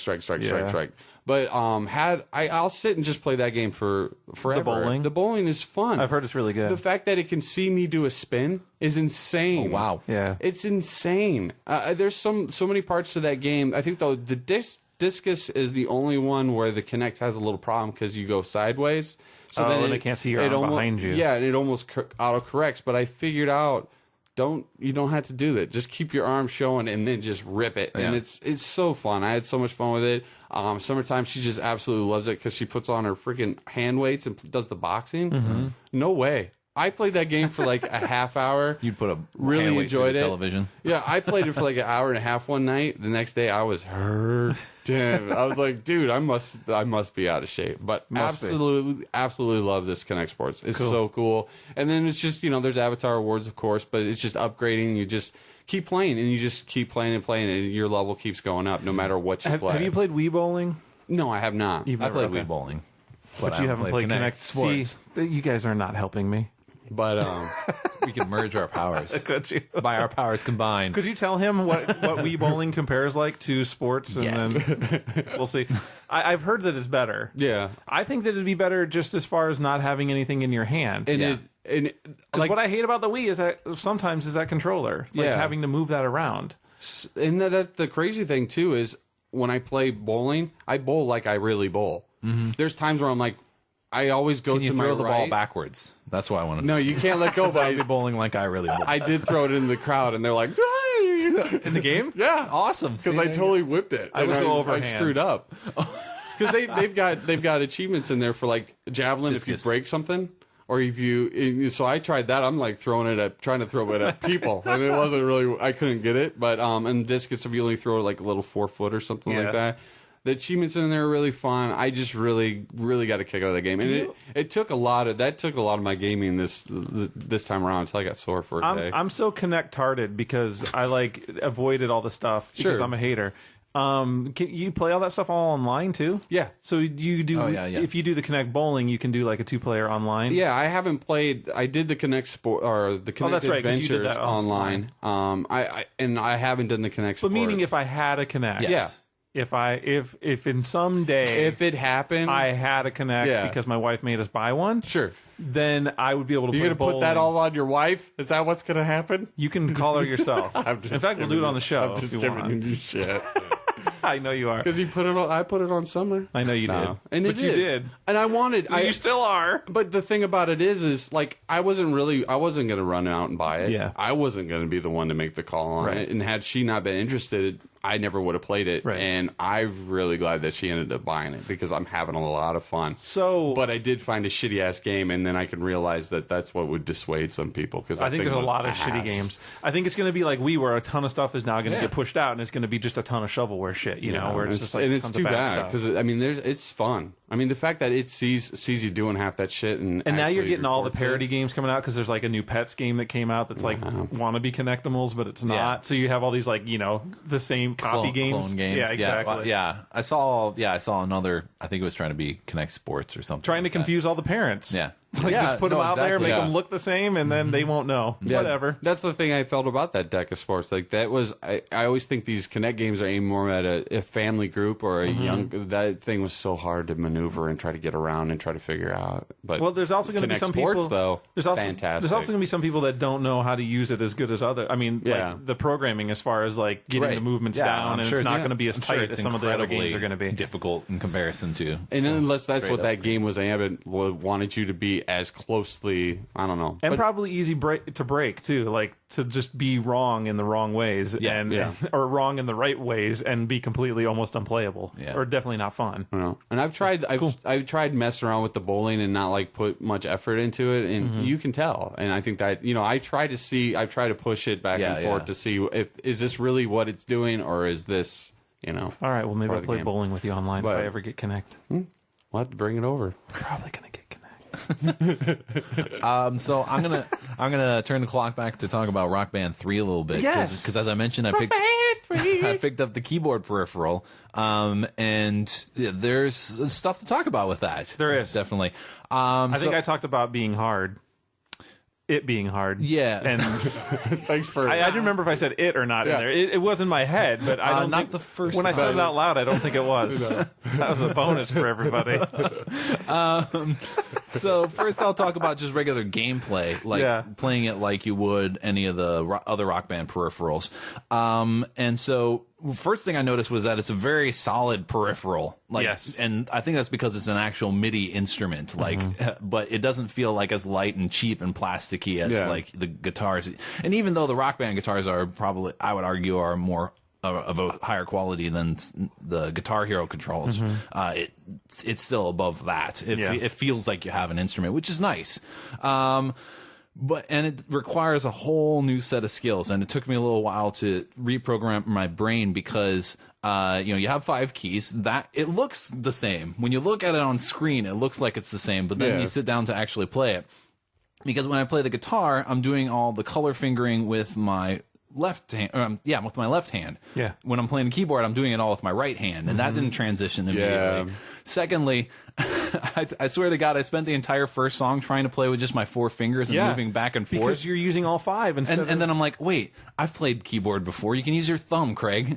And then I did that, and it became a lot easier. Well, that was when we talked about the game initially, that was my big problem with the game, is that learning to use 5 as opposed to 4. Yeah. But also, when I started using 5, remembering now that my thumb was green or orange or whatever, or it would be green because it was this hand. Yeah, and it took me a while to train. But remembering that, because when I would see green on the screen, I would use my finger. Yes, your index finger. Yeah, you guys should get gloves for Rock Band, the guitar, that have the colors on your fingers. But it wouldn't matter. Your hand. It's my head. Because if I could look at my hand, then I could be fine anyway. It's brain to hand control is my hand-eye coordination, and that was what was screwing me up. And it took me a while, and also that your hand just stays in place, because I kept wanting, I keep wanting to move it every once in a while. Right. But I'm going to argue that it might be the easiest instrument to pick up. F that. Once you get over that, and if you have to retrain yourself, then that's a little harder. That's the problem. But there's only one hand that you're dealing with. With the drums, you've got 2 hands. With the guitar, you got 2 hands trying to synchronize things. Once I was able to say, okay, thumb is green, and I trained myself to do that, then it was a lot of fun, and it wasn't. I feel much more relaxed when I play keyboard. That's the thing. It's a lot less for a lot of songs. It's a lot less involved. Well, yeah. I mean, there are some busy at the parts, beginning. but... At the beginning, I would say over half of them are pretty involved. Okay, are pretty involved because I've played through all the songs now with the keyboard on the game, and but I can just sit there and I can just kind of relax. And in fact, sometimes I'll tense up like I do when I play the bass or the guitar, and that's when I'll start to suck. And I'm just like, just relax, Craig. And I do that. And I'm like, oh, this is easier.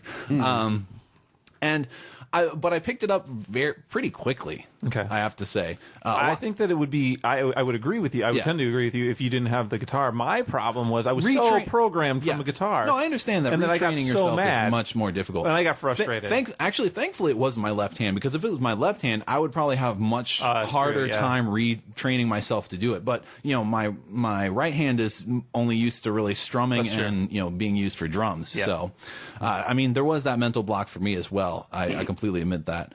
But as you said, some of the songs you're going to be waiting a long time before you play stuff, but others you are playing completely throughout. And in fact, you get solos and stuff like that as well. I would even piggyback on that. There are some songs that even though they have keyboards, I almost wish they wouldn't even put them in there. Yeah, like when you're playing one note for at 2 points in the song, and you're like, really? Yeah, they were really stretching for. They were really stretching for some, finding some of the songs to stick in. Whatever.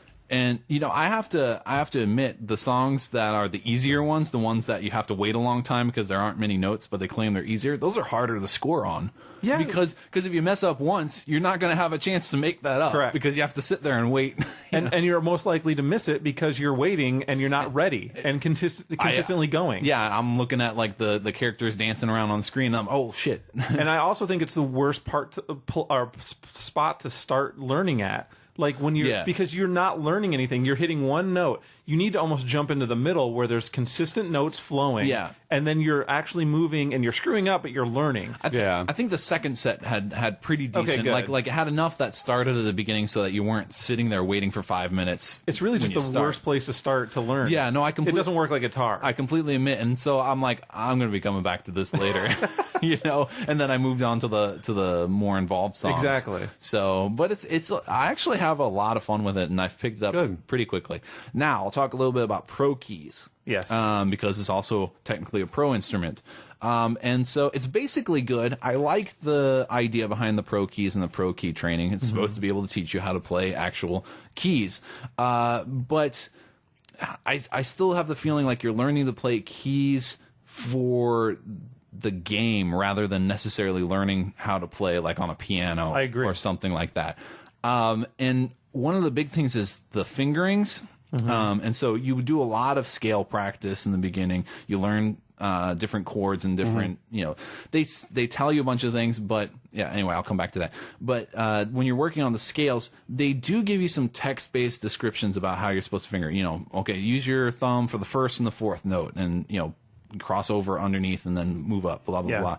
But then there are ones where I got to it and I read the description, I did what the description said, but then I got to a point I'm like, how am I supposed to use my fingering here? And what I thought would have been really nice is if there had just like been a tiny video up in the corner of like somebody's hand doing it and just on a loop repeating that over and over. There's again. no technique notification. Yeah. It's all just like, well, here you are, and as long as you get to it, it's fine. Right. And so, one thing I worry about is people learning to play it incorrectly, but thinking they're learning it correctly. And that can be a very difficult thing, actually. As somebody who's actually been a musician for a large chunk of my life in school, one of the bad things was if you learned something wrong, it was really hard to unlearn that. Right. And so, that I'm kind of go at it tentatively because I'm a little afraid of training myself incorrectly and then kind of screwing myself when I get to more complex things later on. So that's a concern for me. Another thing was I really wish that they would have like a training regimen. You know how like the workout games for like Wii and the one that's coming out for the one that's come out for Kinect and all that, how they'll kind of schedule things for you. Yeah. I think even the iToy one had something like that. But lessons. Yeah, to make sure that you keep up on practice. I wish they had something like that as just like a suggested list because, it's set up and it looks exactly like the tutorials. Any of the tutorials you'll get in Rock Band for any of the instruments, right? Right. And so, complete this thing a certain number of times and then, you're done. You can move on if you want or you can replay if you want. And that's fine. I mean, there is the capability for me to do practice there, but without any suggestion, then my inclination is like, I finished that next one. And, I'm not necessarily learning things. Plus, I might be rushing into the advanced stuff because, I'm like, there's unlockable things tied to the more advanced lessons. Maybe I'll just hurry up to those. And then I'm like, well, should I really do that or should I be practicing my fundamentals more before I actually move on? I'm approaching this like, well, because it's promoted as learn how to play an actual instrument. Yeah. And so, these are things I know about learning how to play an actual instrument, and they're not quite there. Right. And they actually could be fairly simply put in. I mean, so not talking about coding or anything like that, but conceptually. So here's a note then maybe. Somebody needs to get an like a indie game made around this peripheral that is like a keyboard trainer. That would be cool. Or like, like you're saying, a lesson thing. And that would be awesome. Because I was thinking, well, could some other company now come out with a game that uses the keyboard peripheral as like a piano trainer, like to actually give you lessons and things like that. With the but there's no way some company's going to put out a $60 game like actually publish it for the smaller group of people that actually bought the keyboard. Yeah. But like an XBLA IG, would be perfect. Hell yeah. No, an indie game, if somebody would develop that, it would be kind of awesome to have like a kind of trainer using that peripheral. Agree. Yeah, so you can learn how to play keys to a sort. You know what I don't like too is that they don't give you any position notification. Like, you don't know where you're at. But they try to with colors. But yeah, I agree. But as somebody if they had like the black keys up at the top, so you can kind of figure out where you are. They do it with colors, but it's so hard to judge like what's on your screen to where your hand is, like in your lap, for instance. Right. Like say, okay, I got to count over how many now and make sure that and then you're looking down and counting, and then you're supposed to be playing notes, and it's really just difficult. Right. Yeah. It almost.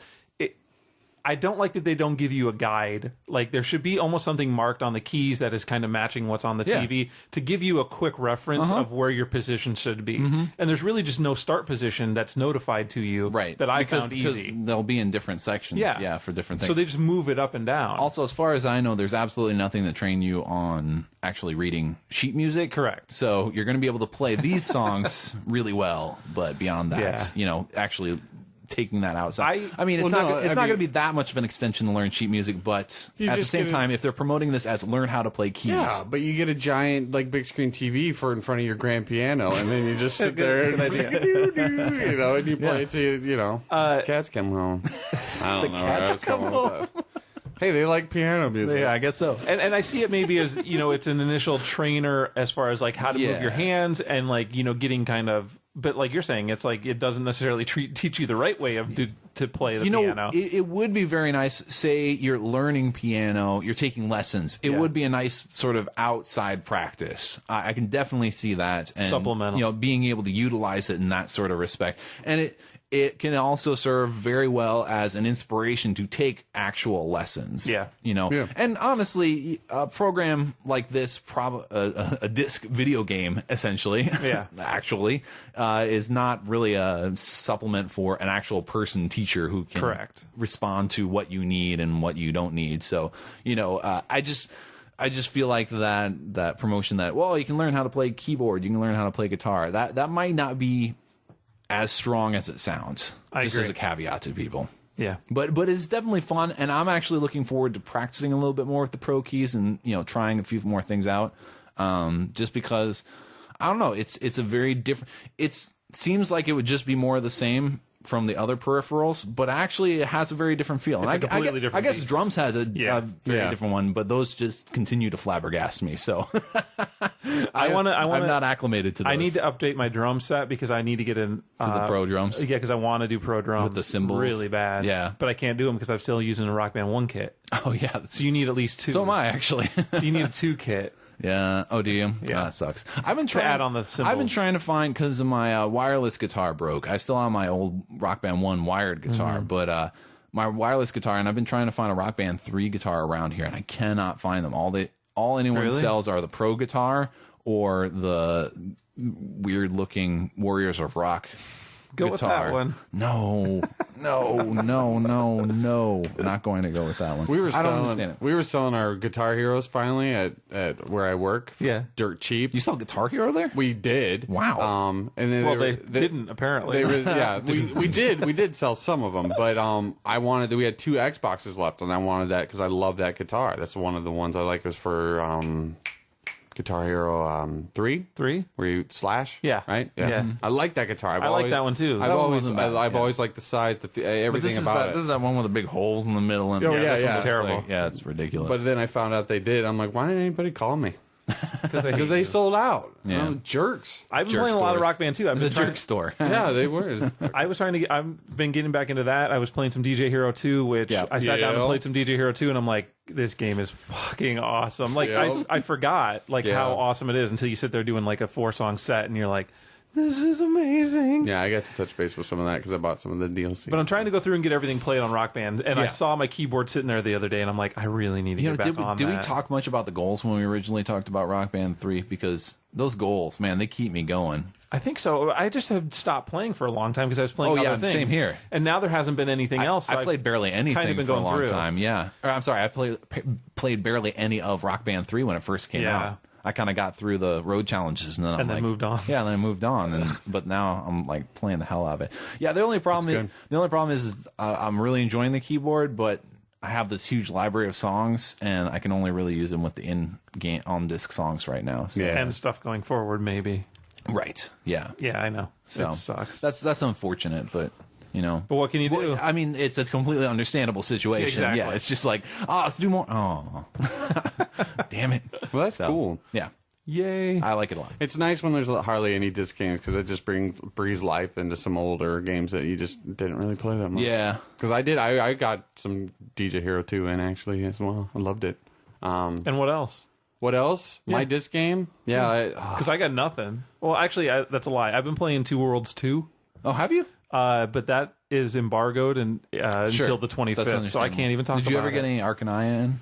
I did not. Okay. I tried, and that's when all my Gamerscore stuff screwed up. Right. Yeah, then I got it fixed, and I never went back to it. Gotcha. But Two Worlds 2 we'll have on the next episode. Okay. So sounds good. Cool.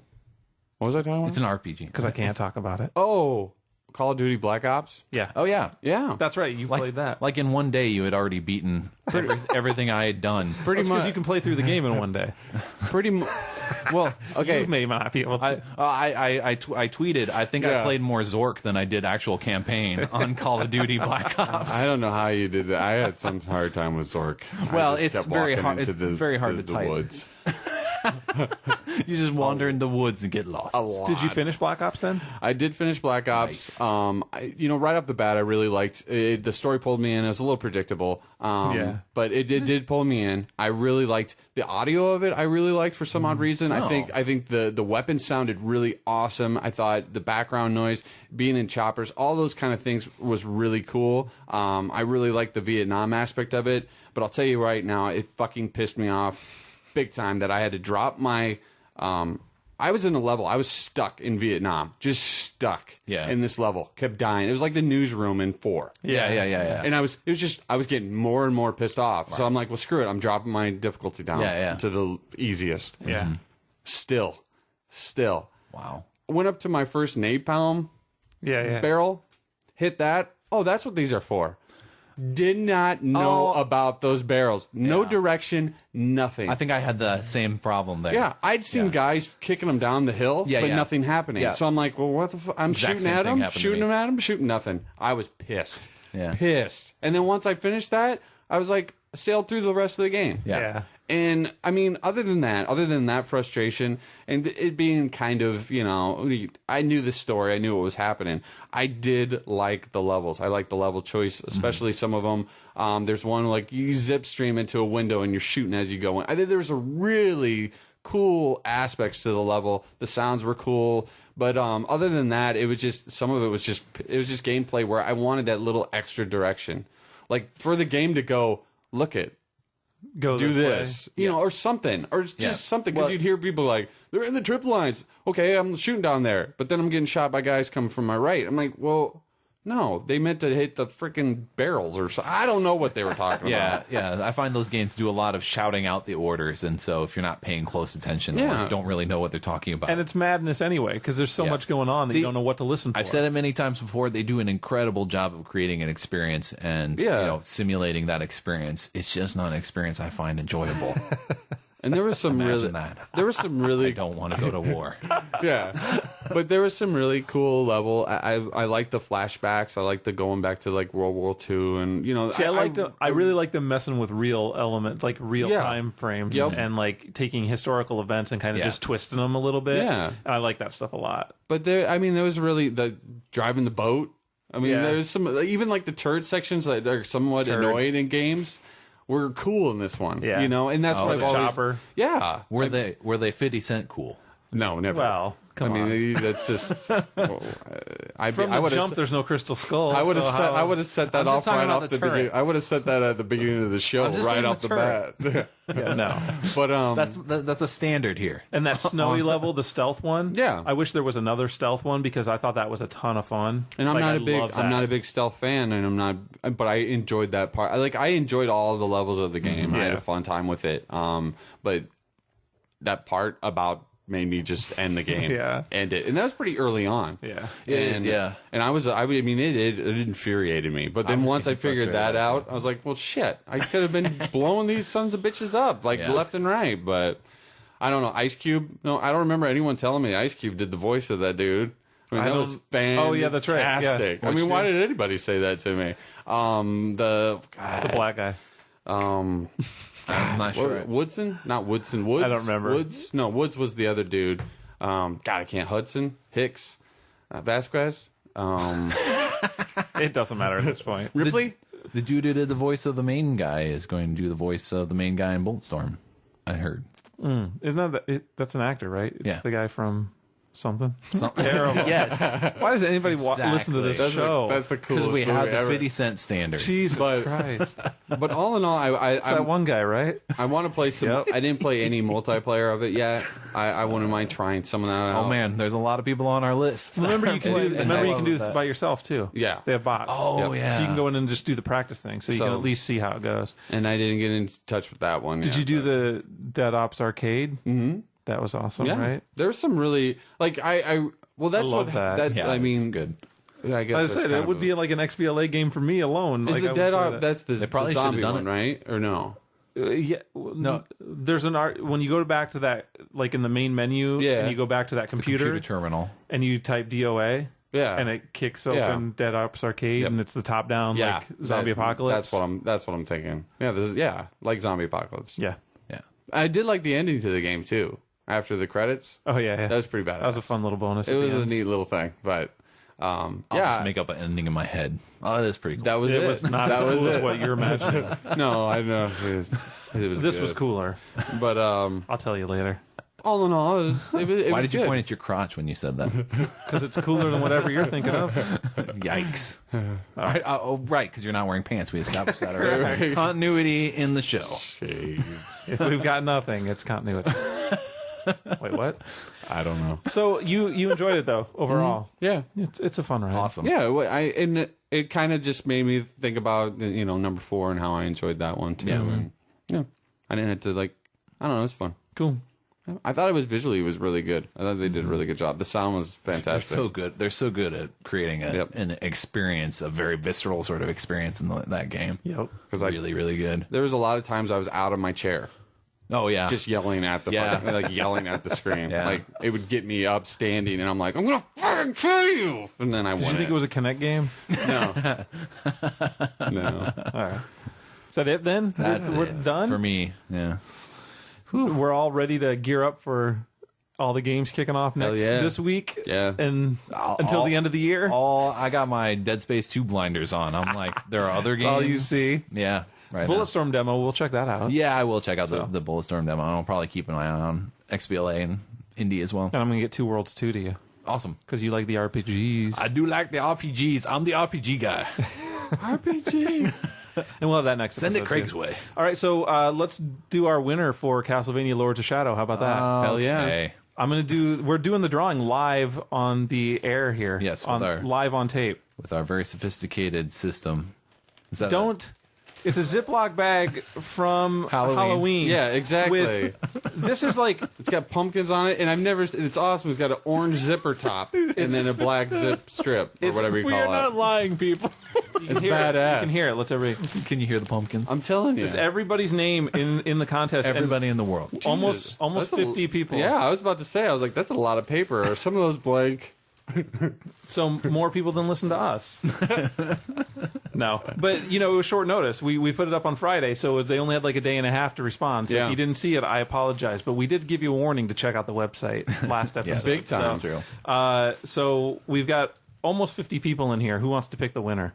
Let's let Sean do it. Now, they're also listed by the name that they used for whatever comment they left, because it was just a random contest as far as leave a comment on our post. Yeah. So whatever name they left on there is who we're going to announce as the winner. Awesome. So hopefully you remember how you labeled yourself. So then Sean should yourself. definitely do it, because he'll have to read it. That's right. Yeah, some of them might not be readable because I didn't understand what some of the names were. I have confidence Sean will try, though. This is going to be awesome. I'm mixing that up. This might be the most exciting thing we've ever done on the show. Ha! Hooded Snake F1S. I'm assuming, yeah, Hooded Snake. Fist. There it is. You go. Hey. Hooded Snake Fist. Congratulations, Hooded Snake. I think Fist. he was one of the newest applause members going on on our back forums, I believe. Really? On the forums, yeah. He's posted a few times in the comic section. well, there you go. He's pretty new to the forums. Yeah, awesome. Hooded Snake 3 for once. Fist. I'm glad you said fist because my brain doesn't see that shit. Well, Awesome. thanks. Congratulations. Congratulations. Yes. And Sean, you've made a commitment Yes, I have. to rework the cover of some sort. It is going to be the Sean. Now, it's Is it going to be his choice or your choice? No, it's- I've already got they most get of no it say done. in it. Yeah. It's the Shonix. Now, we should clarify, it is surprise. still cellophane wrapped. Yes. But so it is still like in its original form, and Yes. it's not been opened. No, but Sean it has is not. helping out on the cover himself. It's the signed in limited Special edition. How many dicks can you fit on that cover? I know. I was Just me. The only dick you'll ever see. When I put it on the forums, I was going to say I make no promise of genitalia being on the cover. Make no promise of it because that's what people are hoping for. Exactly. Not one way or the other. No, but That's awesome. I look forward to it. Yeah, it's going to be a special edition. One thing I was joking about, though, is that while it won't, hamper the integrity of the game itself or the cover, it won't be returnable to Best Buy now. So we apologize if you were looking to win the game so you could return it for something else. Shame on you. That's not happening. I want to exchange this. I was like, what kid grabbed a hold of this and made a fucking science I guess you project could sell out it of as a used copy still, but Yeah, exactly. But anyway, It's collector's edition now. it is. Yeah, it's very special. unique. It's totally. There's going to be. They're not going to want to open it. Well, thank you to everybody who Yeah, entered the contest, exactly. and we were glad to do those. It was a lot of fun. Yes. And sorry, Hooded For me. Snake Fist, that I butchered your name. Hooded Snake Fist. Hooded Snake Fist. I'll get it now. You got it now. That sounds dirty. The more you say it. It does. It sounds even worse. All right. Well, that is our show for Better this than week. Hooded Snake 3 F01 Niner. And those contests were all over at signedinpodcast.com. Oh yeah, there was a lot of them. There was one every day. Yep. And they were awesome. So you can go to signedinpodcast.com. There's a link to our Twitter feed, our Facebook fan page, which we just finally officially hit 1,500 people on our Facebook fan page. So that was awesome. It's been hovering but not going up. Nice. And it's been going back and forth, but I saw this morning it was 1,500 for the first But then time. the spam Very bots cool. came through. They did. They always do. I'm sure by the time I'm reading this, we're down like 10 more people now. So, all of our past episodes are there as well, and a link to our forums and the other Pseudo Radio podcasts that are produced. Those things. Those things. You can email us anytime at comments@signedinpodcast.com. We would love to hear from you. Any thoughts you have on the show, what we do here. Yep.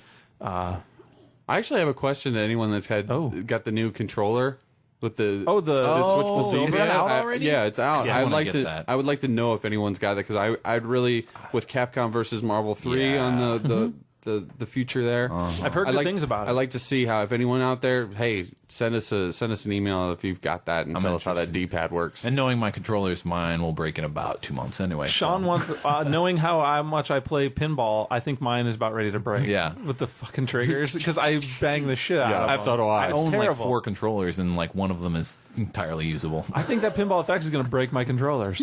Not joking. No, So I'm yeah, not taking it as there a you go. joke. Comments at signedinpodcast.com Yeah. if you have a user review of the new controllers. Sean Yes. would love to hear it. So Might even talk about it share it with us. on some podcast. I think the only issue with them is they're kind of expensive. Yeah. How much are they? I think they're like 50 or 60. Well, I think they're a little that's more just- than the regular It's one. like Then what, they'd be around $10 more than the 60. regular ones? Yeah. Yeah, I'm sure you can get it on sale somewhere. Yeah. Yeah, Or probably steal it. Cheaper. Or steal one. Anyone out there that wants to send me one after they steal it from work? Sean's looking for Sean's somebody to going do to a launder it contest. for you by keeping it. Is that it? Are we done? That's it. You're not within a 30-mile radius of me, right? Okay, well, I'm safe then.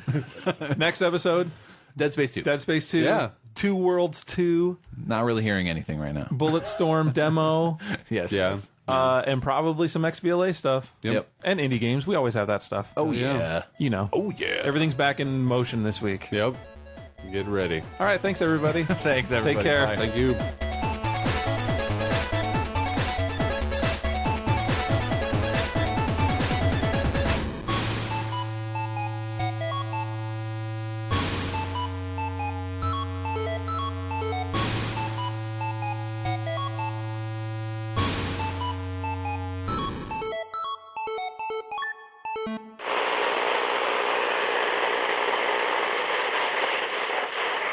are receiving this transmission. This has been a pseudo radio production. Repeat, this has been a pseudo radio production, copyright 2011.